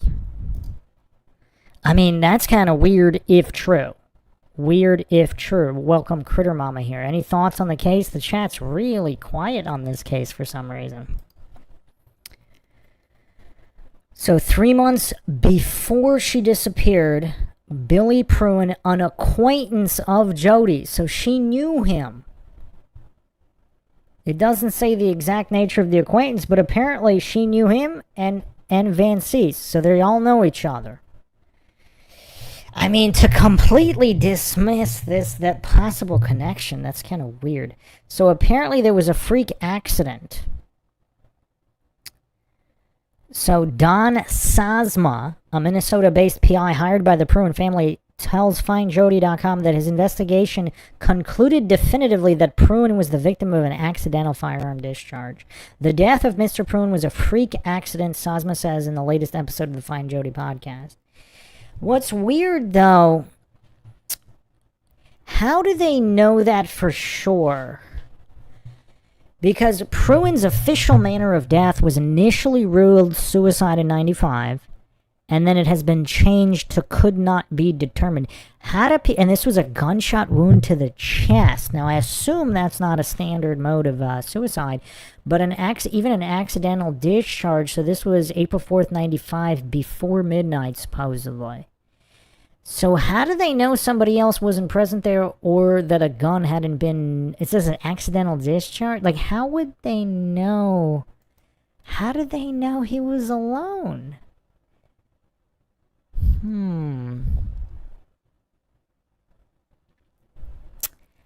I don't know. So he was shot at his home. So there's this... So John Van Cease supposedly had multiple fistfights with this man.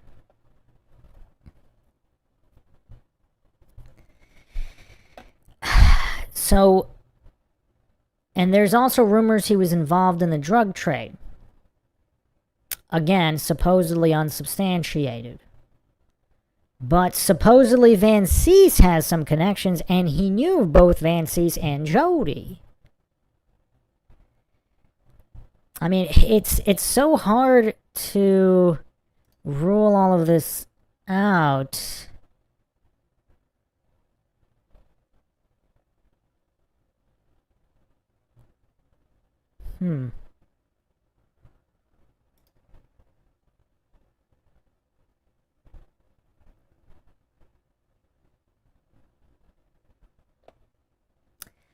So, yeah, that's a curiosity.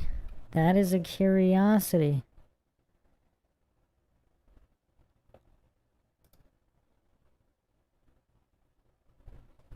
So the author, Bednar, also stated that there might have been ties to Gerald Best's December 99 murder and also the Copper Dollar Ranch murders of 17-year-old Melissa Gregory and Stephen Fisher, 20, in March 83, which is weird. I mean, so this would have to be, if this was some kind of drug-related thing with serial killers, I mean, that's the only way any of this could possibly be connected, right? IowaColdCases.org has a case summary here. Let me go over this. So, William Thomas Billy Pruin, 43, was shot at his rural Mason City, Iowa home Tuesday, April 4th, 95. 2 days before his death, he'd proposed to his girlfriend, Gretchen Tussler. Officials initially ruled his death a suicide, but later changed his status to undetermined. KIMT TV morning and noon anchor Jodi Huisentruit was allegedly investigating Pruin's death when she went missing nearly 3 months later, June 27th, 95. Huizentrout's body has never been recovered. Her case also remains unsolved. So this, I don't know if this was ever fully substantiated, but it would explain if the FBI was interested. I wonder what other information the FBI had on some of these other cases. And if there is drug overlap here, I mean, that kind of opens the door to all sorts of unsavory individuals, does it not? Evidence suggests intruder scuffle. The day of his death, Pruin drove his pickup to Mace. And that would also explain why that representative said that this was a mass cover-up, because once you start getting into the drug trade, if you go high enough, there's no shortage of cases where law enforcement and government officials are involved. Again, I'm not saying that happened in this case, but to hallucinate and spam appeal to incredulity, logical fallacies, ignoring all of history is quite silly here. The day of his death, Pruin drove his pickup to Mason City to pick up a new tractor he had purchased from Brake Implement. That's 2 Ks. Pruin left his pickup at the dealership and drove the new tractor to his rural Mason City home. Calls to Pruin that night went unanswered. So here's another curiosity, right? Whenever something is out of the ordinary, like, you have to consider it. So this isn't a random day where it's just a routine. He goes home, he ends up shot. How often does somebody buy a new tractor and leave their car at the dealer? There's some kind of weird connection here. Calls to his home that night went unanswered. A friend stopped by Pruin's home the following day, found the door open about 4 inches, the keys still in the outside lock.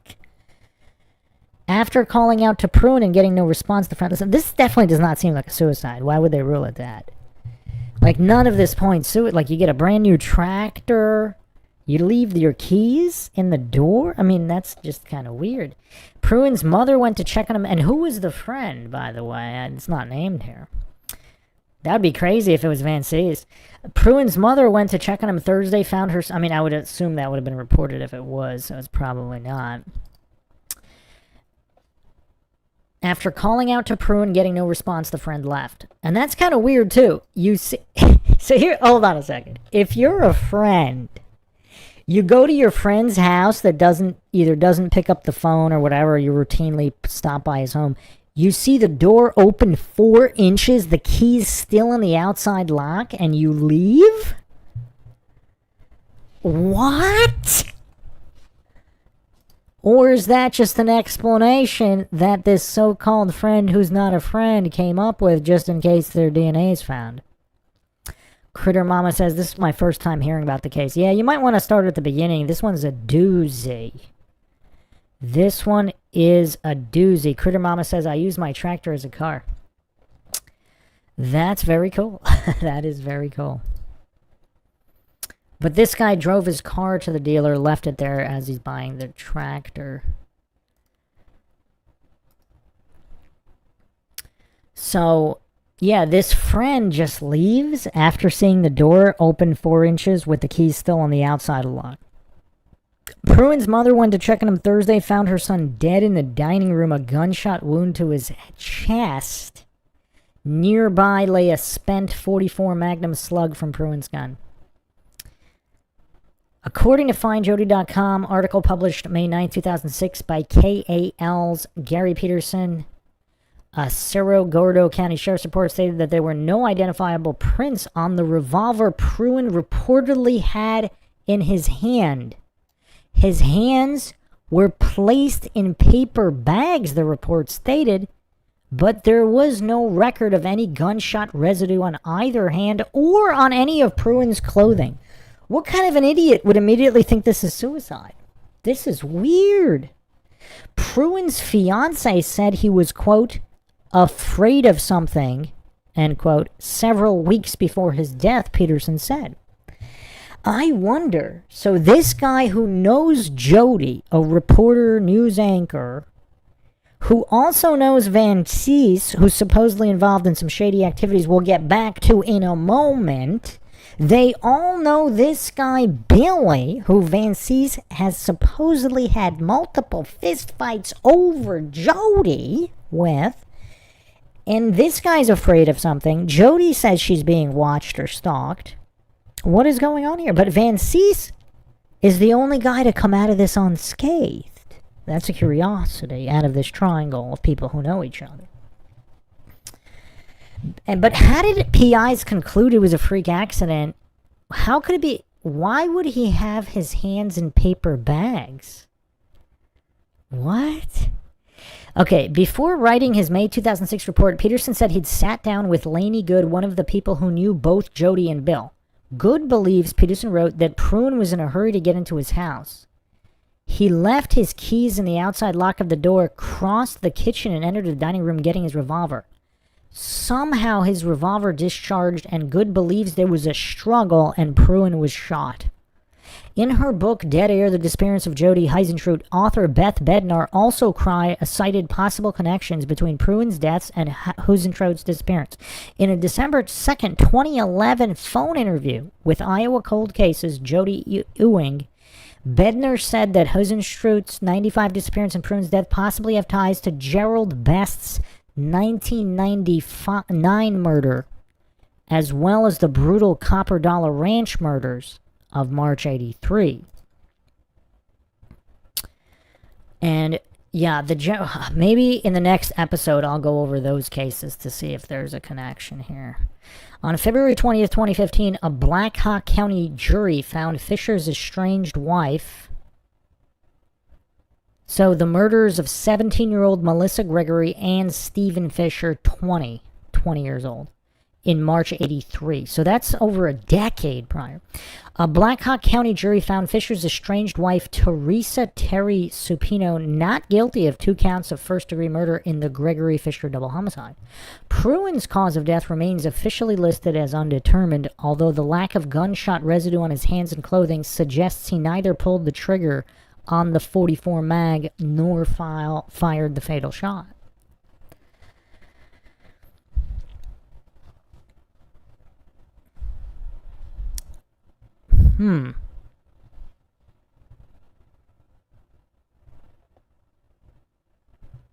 So yeah, not a ton of info here, but let's get back to Beth Bednar here in her book.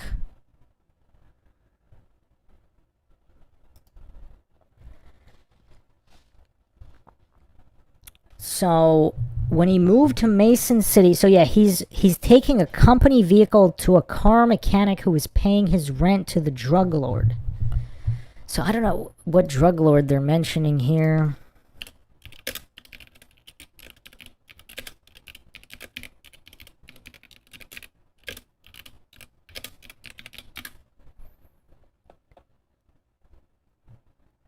So this is supposedly this is Dustin Honkin. Honkin was convicted of running a major drug trafficking ring out of Mason City, Iowa in the 90s and was executed by federal authorities in 2020 for the brutal murders of 5 people, including 2 young children. The informant claim, an accomplice and former girlfriend of Honkin's, Angela Johnson, claimed while in prison Honkin possessed direct knowledge of who abducted Huisentruit. So that's interesting. So the claim is not that he was personally responsible. He either ordered it or knew about it. Honkin was living and operating his illegal meth operation in Mason City at the exact time Huisentruit went missing in June 95. So Huisentruit covered local crime stories. A theory suggested she may have been digging into the local drug ring or a related mysterious death, specifically that of a man named Billy Prune, which might have made her a target. Interesting. I mean, this case is absolutely incredible. I didn't know it was this deep. I did not know it was this deep. Nobody has any thoughts, really? I mean, we got a number of people in here. Nobody has any thoughts at all. This is the quietest the chat, I think, has ever been. So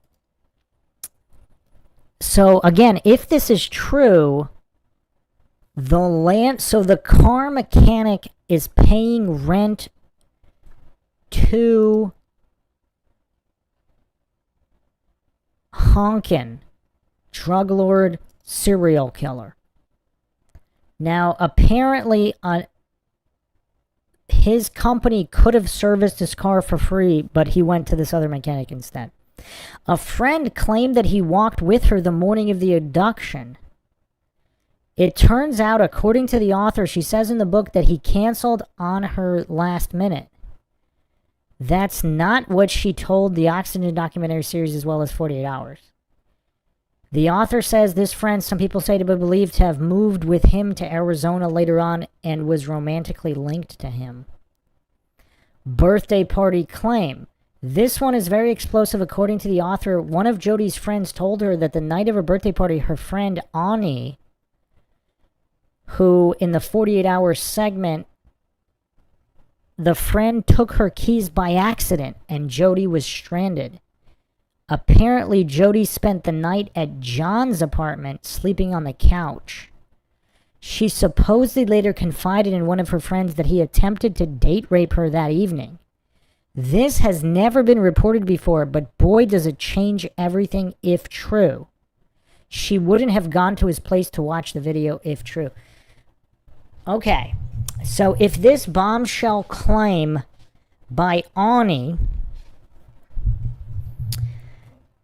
is true, that changes everything. Because now, if Van Cease attempted to attack her or assault her in any way, is he thinking she went to the police? Was she stranded? So she's stranded at his place and she's staying there that night? Does that mean that Amy lied about speaking to her at her apartment? I don't know. The plot has certainly thickened here. I don't know what to make of all of this. Welcome, Jeff U1P. I mean, we're just wrapping up here now. We're almost going 2 hours in this deep dive. I'm definitely going to be doing an episode 2. But these are mind-shocking revelations here. Give me 1 second here. I want to track something down.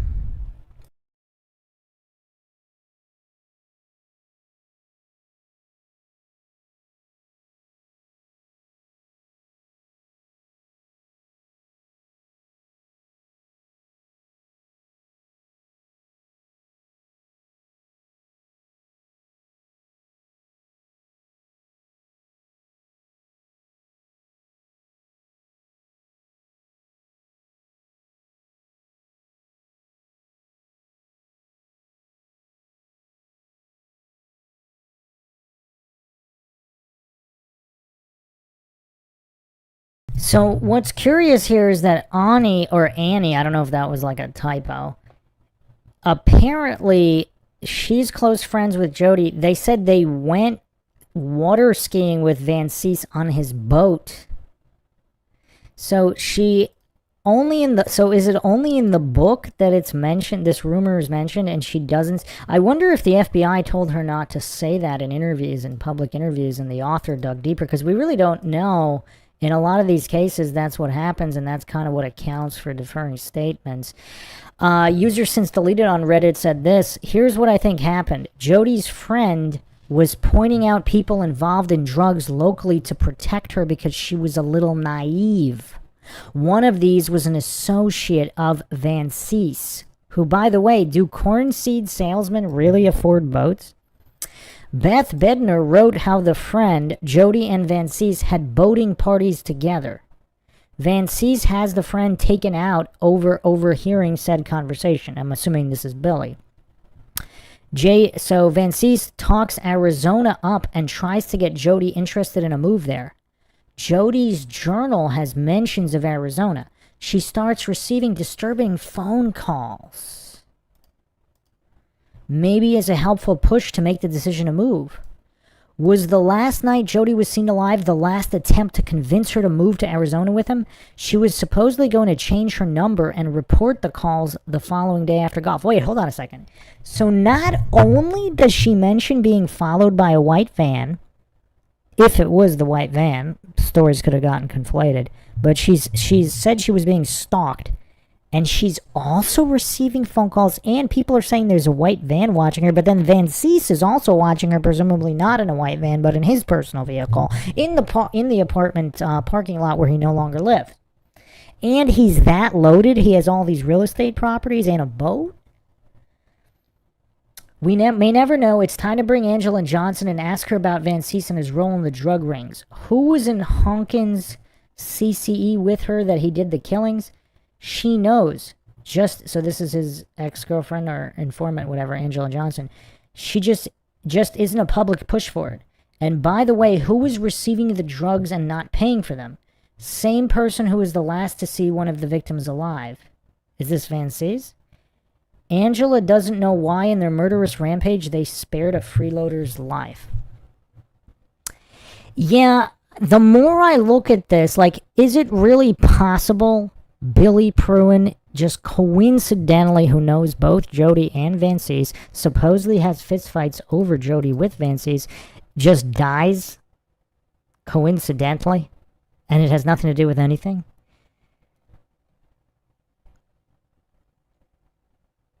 Jeff U1P says the salesman in the field probably wouldn't make enough for boats. Well, not just boats, but multiple real estate properties, including an empty house not far from that apartment complex that Jodi was taken from. The mix-up of the keys sounds sus to me. Most key holders and keys don't even look the same. The weight varies. Yeah, especially with women, right? Like, they always have those like distinct keychains and all that. Yeah, I don't know. This is very weird. This is far more perplexing and layered than I ever would have thought.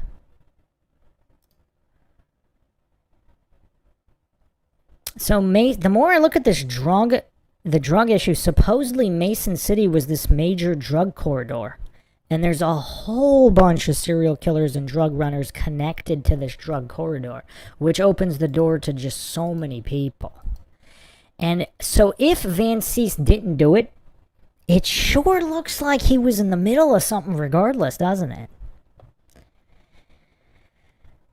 Maybe that's why he was so forthcoming with the Popo, because he knows he didn't do it. Perhaps he knows who did, though. Emotional Code here on True Crime Discussion subreddit says Van Cise was the much older dude who infiltrated himself into her social group, I believe, after meeting at a club. He was smitten, and so much so he named his boat after her. Friends warned he wanted more of a relationship, but she claimed he was harmless and continued to allow him to join their gatherings, in which he often footed the bill, even arranging their activities. So not only does he have a boat, not only does he have multiple real estate properties, but he's just paying for everybody all the time? How loaded is this guy? And is it possible he's not involved with drugs? On a crime news show, he was interviewed, apparently be excited to be talking about her. He had a mad crush for sure, but I thought he was a bit nerdy and immature, going through a midlife crisis, excitable, having young, beautiful friends in addition to his obsession, but not a murderer. So that is a post from Emotional Code. I don't know. It seems like he was really involved in something, even if he's not responsible for what happened to her.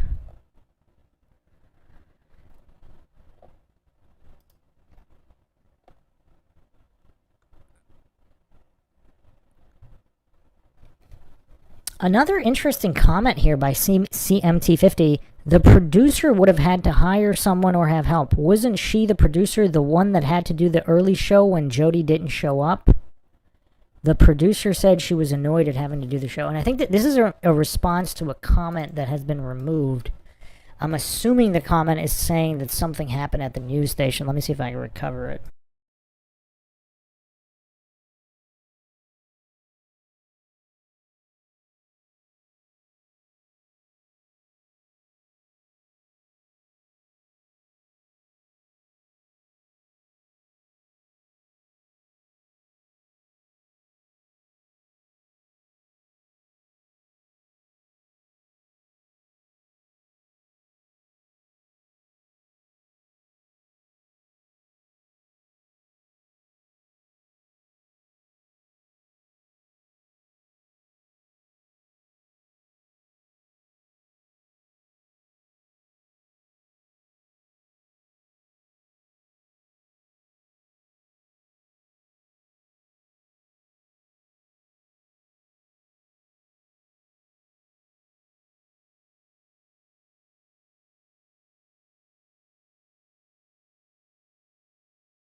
I'm still trying to get it.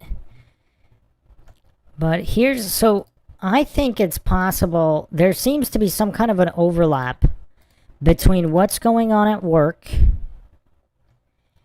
and Van Cease and the circle of drug people and Billy Pruin. To believe that this is all coincidental, I mean, you just have to be such a devout coincidence theorist. Like, I don't know if I'm that much of a coincidence theorist. That's just, yeah, that's crazy. Okay, I got the comment here.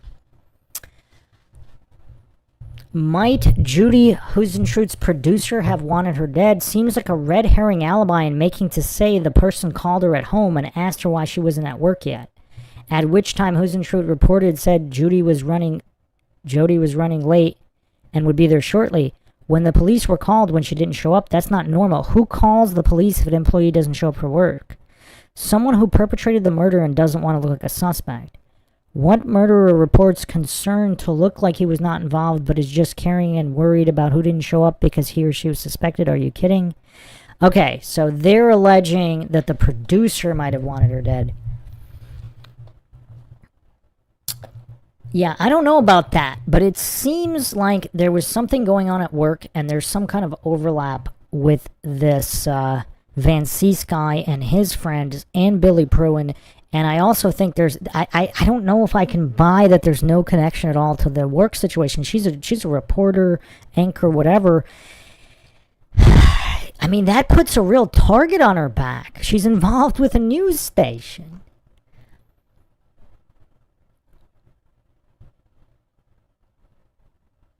Yeah, Jeff UNP says, perhaps I might first start from the beginning. Okay, yeah. I mean, Critter Mama says, think they were trafficking girls. Wait, hold on a second. I missed a few statements here. Jeff UNP says, these are purchases a drug dealer would definitely buy. Boat hangars, properties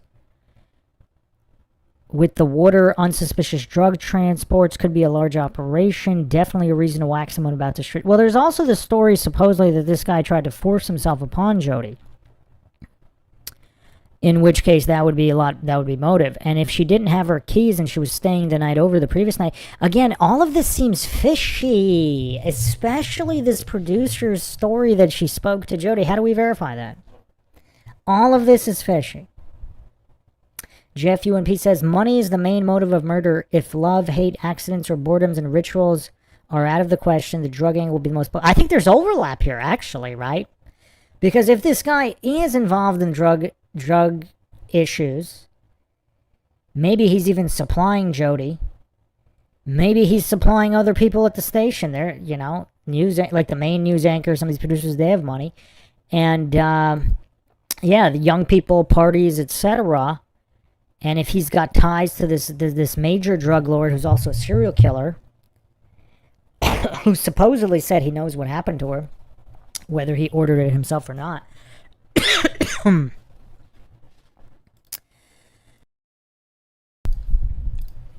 I just wonder, How could all of this be coincidental? And if this guy tried to force himself upon her, and this guy has a history of stalking her supposedly.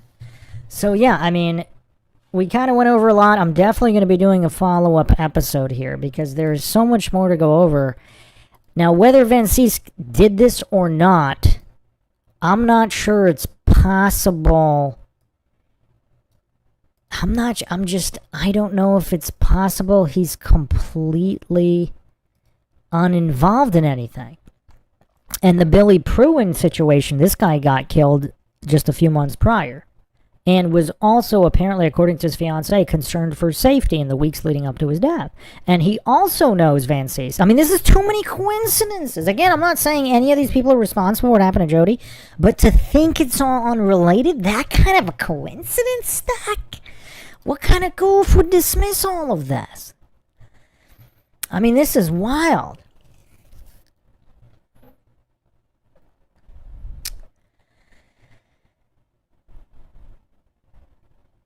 So, also somebody mentions here in the 2020 special in 2023, a neighbor heard a guy pounding on her door.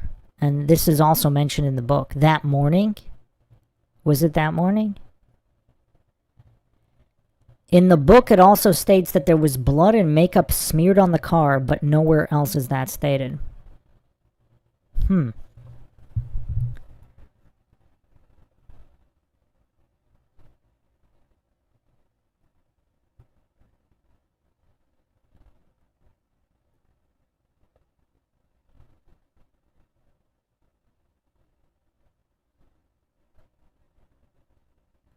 Someone asked here, I can't see the benefit why the friend he walked with would lie about it all of these years. What would be in it for her to lie?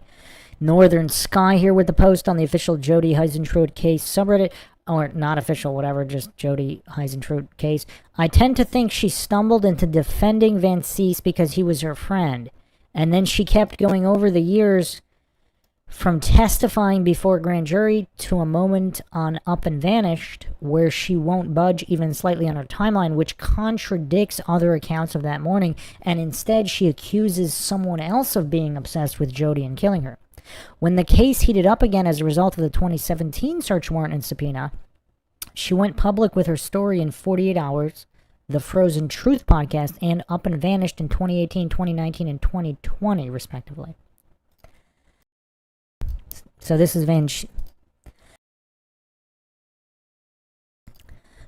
Van Cees's friend, who she did walks with, and then apparently there's a changed story on whether or not this walk was canceled or not. What's curious, though, even if it wasn't canceled, did they walk by the apartment? Like, what was the route of the walk? And did he see a man leaving Jodi's apartment? And then after the walk, he came back and confronted Jodi about it. I mean, I don't know. But again, with this changing story, we need a brain fingerprint scan for this friend. In the Frozen Truth episode, she said she decided to go public with her story because she said maybe if people heard it, they would think twice about Van Cees being involved. What I question is why the morning of June 27th was the day that their morning walk did not take place in their usual location where it could have been corroborated. She says it was because Van Cees was tired from having Jodi over to watch the birthday party the night before, and it got late and they would have been drinking. And when she talked to Van Cees around 6 a.m. that morning, he was groggy, hadn't had his coffee yet, and he asked her to meet him at his house. This contradicts Van Cees's own account of the birthday party viewing, which one interview is described as a short video, but a short visit, but apparently he also gave a range of times in other interviews. It also begs the question of why no other late nights through their morning walk off its usual meetup, because Van Cees was known to go to local bars at night and apparently get into fistfights over Jodi with a guy that ended up dead. I would love to know, but we'll probably never get to know the precise time that Van Cees showed up at the crime scene at the Key Apartments parking lot that morning. It would possibly reveal some other contradictions with the morning walk timeline or not. It would be a data point that could help either way. But I just don't trust her account. As I've mentioned other times, Scott Fuller is pretty brilliant in interviewing people. He has a level of humanity that you don't find with many interviewers. He has said he has no reason to doubt her story, and I have every reason when I listen to it to doubt it. Call it women's intuition if that's still a thing. I'm not an unkind person. I think it may have been a case of loneliness on the part of the morning walk partner. She had this new friend, a new guy in town. She was going to stand by him. And of course, I could be totally wrong. And here's another question. How does this person end up being friends with Van Cease, possibly a guy who's loaded and involved in the drug business, who had another friend / acquaintance end up dead mere months prior?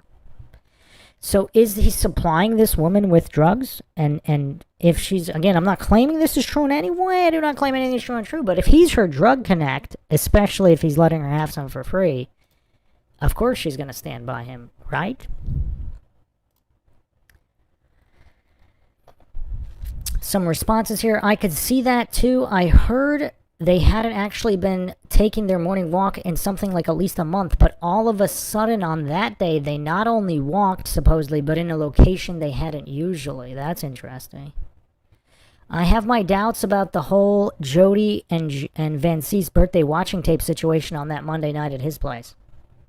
I heard that John Van Cease went to some bar, may have been the local one he frequented earlier that day, and he was telling people or someone that he had finally had the tape and planned to watch it with Jodi. He had just spent the weekend with Jodi prior during the water ski trip. He also probably knew Jodi's plans to be out of town for a wedding in Minnesota that upcoming weekend. In my opinion, I think it's possible Van Cease had expectations that night on the 26th. He had the tape and wanted to watch it with Jodi before the end of the week when she'd be out of town, and who knows how long he'd have to wait when they would watch it, if ever. Jodi was a young socialite from all accounts. I don't think Van Cease wanted her going to that wedding and maybe meeting someone before she got to see all that he had done for her during the party planning. He now had evidence of it on film. Van Cease bangs on Jodi's apartment door, and he's the one neighbor who's supposedly heard saying, quote, "I know you're in there," end quote. If that's true, that's pretty crazy. So there's supposedly a neighbor witness that there's a man banging on her door. Is it that morning saying, "I know you're in there"?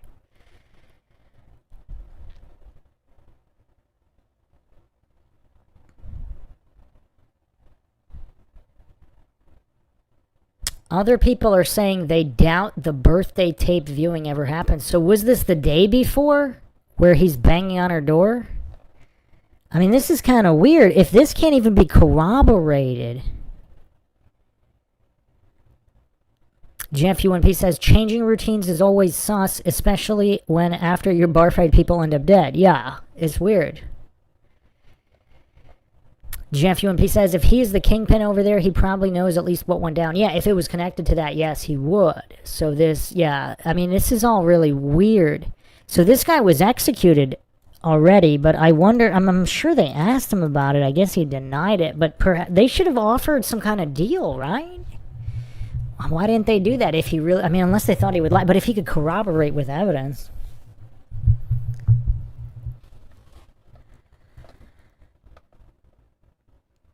So here's some more information here. This is from P. Sheldon, who is possibly, if this is the same P. Sheldon on the Maura Murray MindShock subreddit, this is a very, oh yes, it looks like it is, very astute online sleuth, who also knows a lot about this case.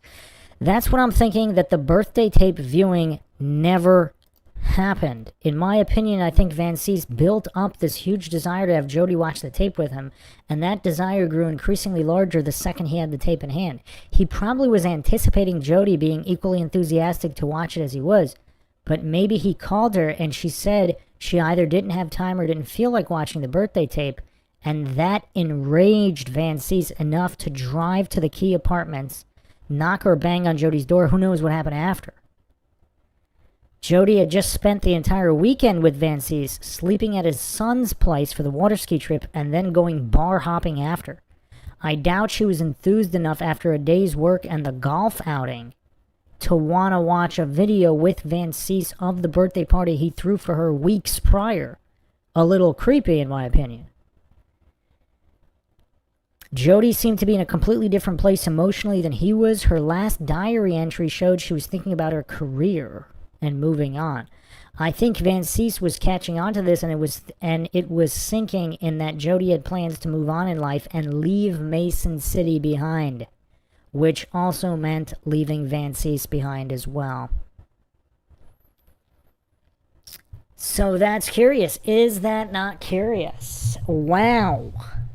I mean, is there any so we have a few issues here. Is there irrefutable evidence that her producer slash assistant Amy ever talked to her that morning? Do we have irrefutable evidence that this birthday tape viewing ever took place the day before?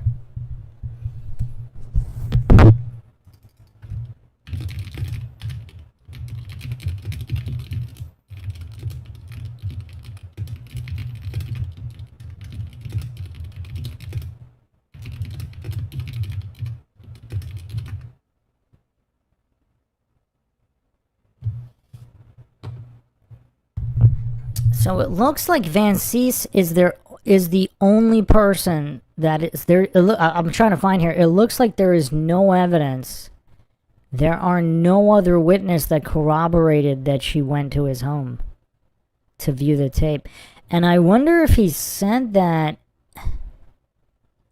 I wonder if he said that to explain away any possible DNA. But that opens the door.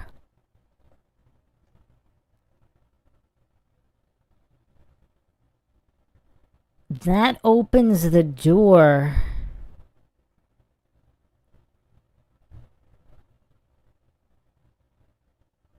So let me go through another article here real quick. KARE11.com.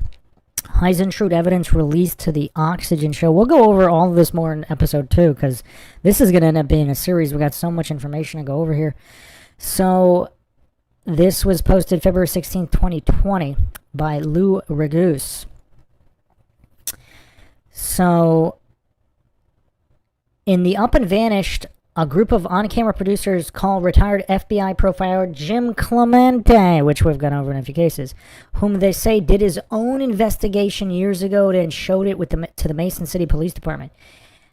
Clemente told producers he and other renowned profilers John Douglas and James Fitzgerald watched the video and noticed Jodi's friend John Van Cease. Every time Jodi would dance or spend time with another guy, John would have laser focus on Jodi and whoever she was talking to. He had a really evil look in his eyes, like he was really pissed off, Clemente said. Let me repeat that again. This is Clemente giving an official quote here. Think about how crazy this is. He had a really evil look in his eyes, like he was really pissed off. Clemente went on to add, I actually put together a prosecutor report in which I built the case for Van Cease having committed this crime. Van Cease was questioned several times by police but was never arrested, never charged. Van Cease has long said he showed Jodi the birthday party video at his house the night before she disappeared, potentially making him the last person to see her alive. Woodford is Van Cease's alibi from the morning Jodi disappeared, and she has been publicly defending him in recent years. She says she went for a walk with Van Cease from 6:45 to 7:45 a.m. shortly after Jodi disappeared. That's very convenient timing, too, right? The Up and Vanish show attacked Woodford's story and timeline, which Woodford has told under oath to a grand jury. I haven't changed my story. The reason why is I'm not lying, Woodford said. Woodford says programs that concentrate on Van Cease don't get us any closer to the truth. They weren't really doing something for the good of Jodi to find her, Woodford said. So, okay. KAR11 News reached out to John Van Cease and his wife, Jane, and they gave this statement. Once the identities of the guilty parties are exposed from behind the veil of obscurity they are hiding behind, we will sit alongside Jodi's family at their sentencing, end quote. It's also curious they say guilty parties, plural. How would they know there's more than one party? Van Cees and his wife gave the statement once the identities, plural, of the guilty parties, plural, and that's an interesting phrasing, exposed from behind the veil of obscurity. Who talks like that? I mean, this is all very, very weird. And supposedly Woodford did change her story according to this book. So we have some irregularities here. Yeah, I'm going to go through all the micro expressions and the testimonies in episode 2 here.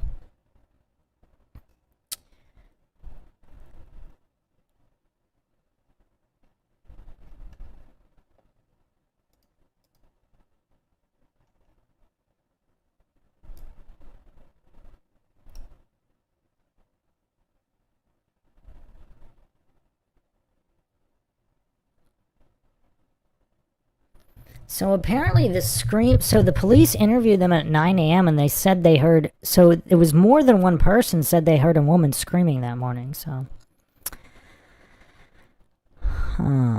So this was a 73-unit apartment complex, so there would be somewhere between 100 and 150 people there.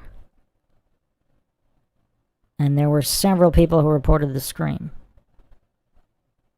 Rose Tobin, the apartment manager, was sleeping. She awoke to a scream followed by the sound of a car engine revving and tires squealing.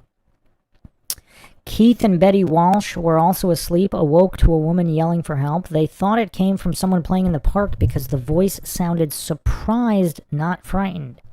Their apartment was close to the park. They often heard loud noises from the park at all hours of the night, so it was easily dismissed. Vic Konigsberg was awake and cleaning his apartment when he heard a woman screaming, which he says lasted for about 1 minute. He says he thought it was something going on in the apartment above. A minute is a long time for screaming, because if somebody screams for like a second, okay, they could have been surprised. There could be people joking around. Sustained screaming for a minute? Did this guy not call the popo? And the other people are being awakened, so, you know, they'd be groggy. It's a little tough, but there was at least one guy who was fully awake who heard screaming for close to a minute.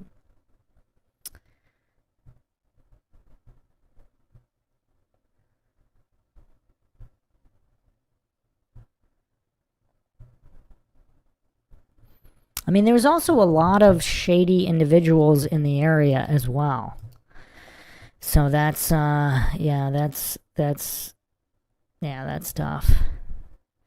Because the other thing that's tough, presumably, if they did execute, I don't know if they executed a warrant on Van Cees or if they did any testing on his apartment initially on, but if he's claiming, so nobody has corroborated that Jodi had been at his home watching the birthday party footage the day before. If he made that story up to explain away her DNA, I could explain things, especially if he took her there. Would he take her there if he did kidnap her at the parking lot? Would he take her to his home? I don't know. And then somewhere else? I don't know. All of this is just very, very tough. And the drug connections. So, there's a few very curious things we got to go over real quick before I round this out. I was going to end this a while ago, but there's just so many details we have to go over here. Jeff UNP says, I think all the witnesses are useless.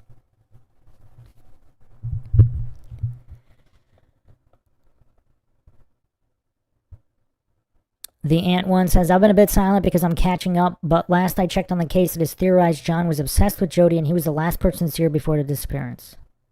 Jeff UNP says, sounds like corroborating each other's stories. There's a lot of everything going on here. I can't. All right, let me just go over a couple more things and then we'll catch up on this in episode 2. So, okay, hold on one second here. This is on the Unsolved Mysteries subreddit.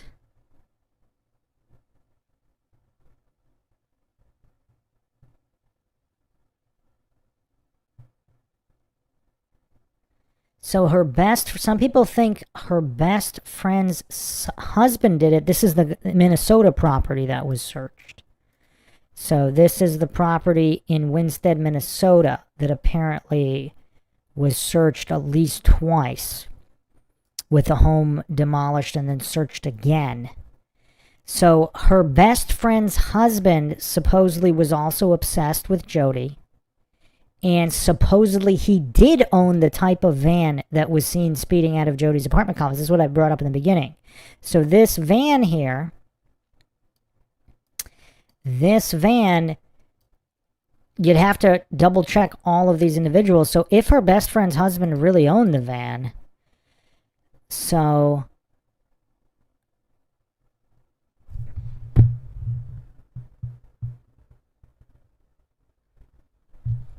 I see Purchase in the subreddit here stated, I agree with you, the Minnesota connection is significant. The PI previously stated he doesn't believe Van Cease did it, which I think is what the average person thinks.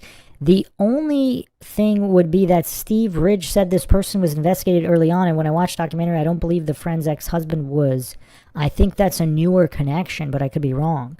So if it's not the friend's ex, then more likely it's someone that has not been publicly named, but was investigated early on by the police. So maybe it's a name public has never heard, but people close to her may know who he's talking about. I hope they eventually say, but even if they don't, public has shared it, I hope they let the family in on it, so they at least have an idea of what happened. It has to be torture not knowing. But it's definitely someone connected to Minnesota from what Ridge has said. Now here's another mind shocker here. So presumably, and we'll go over the birthday party footage that has been released, if her best friend from Minnesota is in town for the birthday party, right? And her husband is with her at that time. So we can examine that as well in episode 2. But here's another post that's curious. Moonstar says, I am stuck on the raised toilet seat, indicating a male visitor the prior night, and 2 wine glasses near the kitchen sink, a detail I have never heard in the past. Jodi was supposedly at Van Cease's home watching the recorded video of her birthday party. So she leaves there and then sees a man at her apartment, ? Also, even though Jodi was hurrying because she overslept, wouldn't she have gone to the bathroom? And even so, she would have noticed the raised toilet seat. Why not take 1 second to flip it down? And again, I keep going back to Amy, her producer, saying she believes that she was alone. Why would she believe Jodi was alone? Like, how would she know either way? I'm not saying she should believe that she wasn't alone. It's just, it's just something weird to say. I wonder if there's a connection between her work associates, something going on at work, and what happened. And possibly Van Cease. Even if he didn't do anything to her, he might still be connected.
Man, what a bizarre case. I'm still trying to I don't think this is all coincidence. I'm just not a coincidence theorist. What can I say? I'm not a coincidence theorist. Something's just majorly off here with a lot of connections.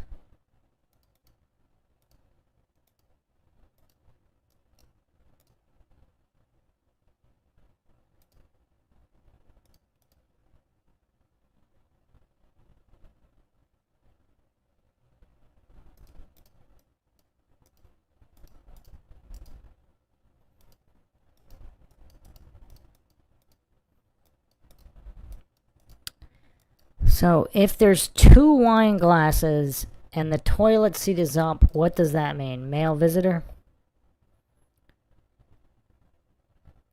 Jeff UNP says that morning walk sounds like making sure people saw you, so alibi.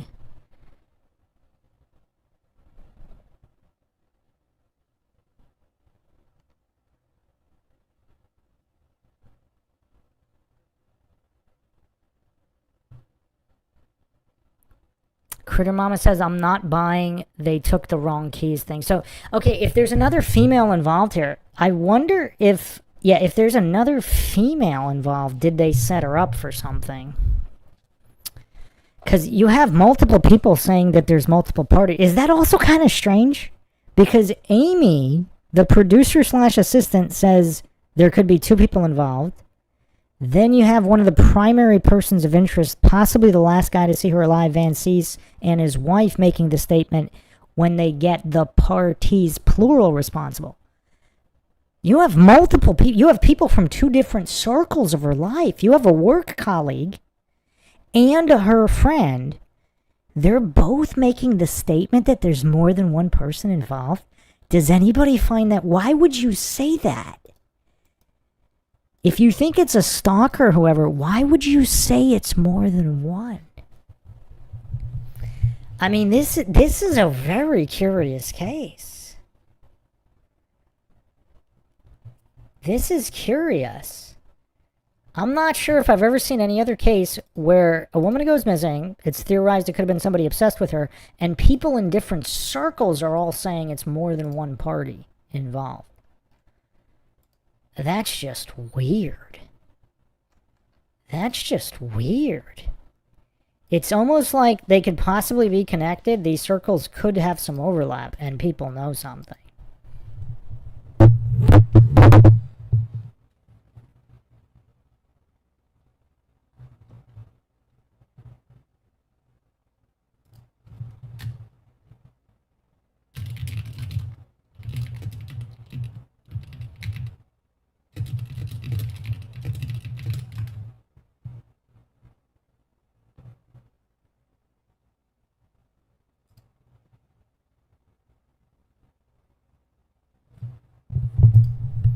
There is a possible other explanation for the toilet seat being up. Some people say if she got really drunk the night before and she was throwing up in the toilet.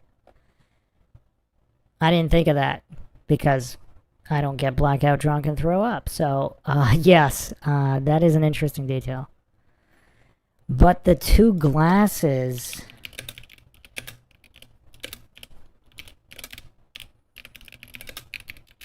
Let me see if that detail is true. So there were 2 glasses on the countertop next to the kitchen sink. Huh. So, you know what's curious though? So apparently they could not get DNA extracted properly from the glasses. I don't know exactly the case there. But... because if you just take the raised toilet seat by itself or the 2 glasses by itself, because if she didn't do the dishes, let's look at the apartment footage. Okay, this is the last thing we're going to go over. I know I kept saying I'm going to end this. It's just such a curious case. There is a video of a walkthrough of her apartment here, and she does look a little messy. Guess this was on 48 hours, so let's look at this. Fair use, obviously, here.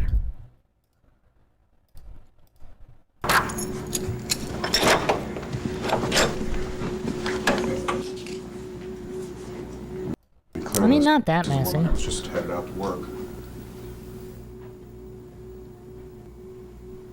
Shout out Video Home Systems.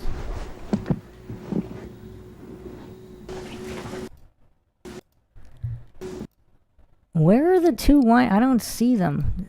Where are the 2 wine glasses? Cans there.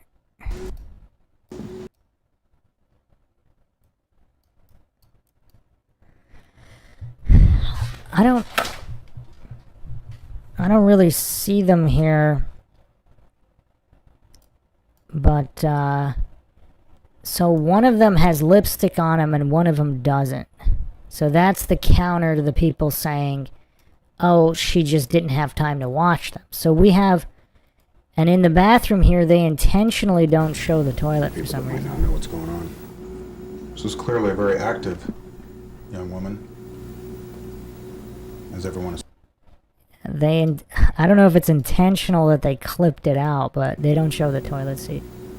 As everyone has But it is a verified detail that the toilet seat was up. told us.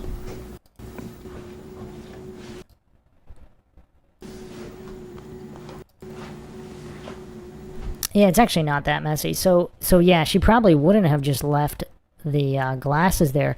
But we have 3 points of evidence here. The toilet seat is up. There's 2 wine glasses, but only one of them has lipstick on it.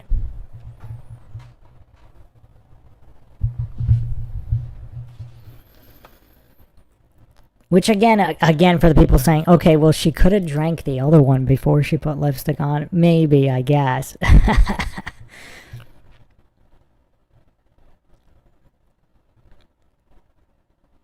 Critter Mama says, all right, hold on. Let me just catch up with the comments here.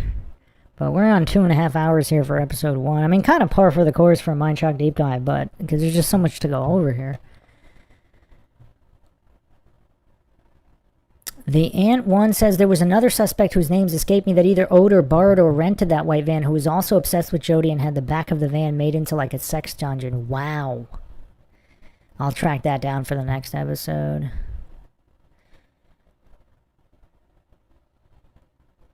Jeff UNP says to set someone up in a missing murder of a woman's witness story would be more believable. Also think the girlfriend is lying. Yeah, that wasn't, well, which girlfriend? Because I think that's his friend. And then his wife, later on, his wife, that's a different person.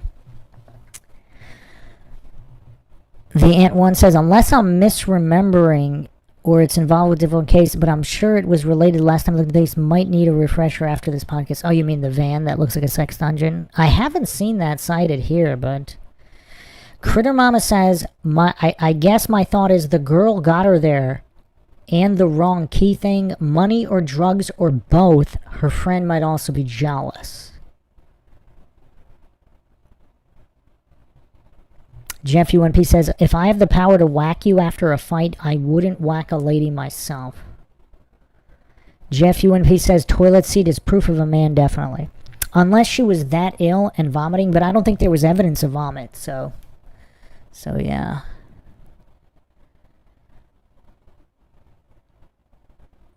Jeff UNP says, most women feel annoyed, irritated, would have put it back down right the instant they see it. Unless she's a junkie. Jeff UNP says her house doesn't seem like a procrastinating person. Yeah, not that messy, actually.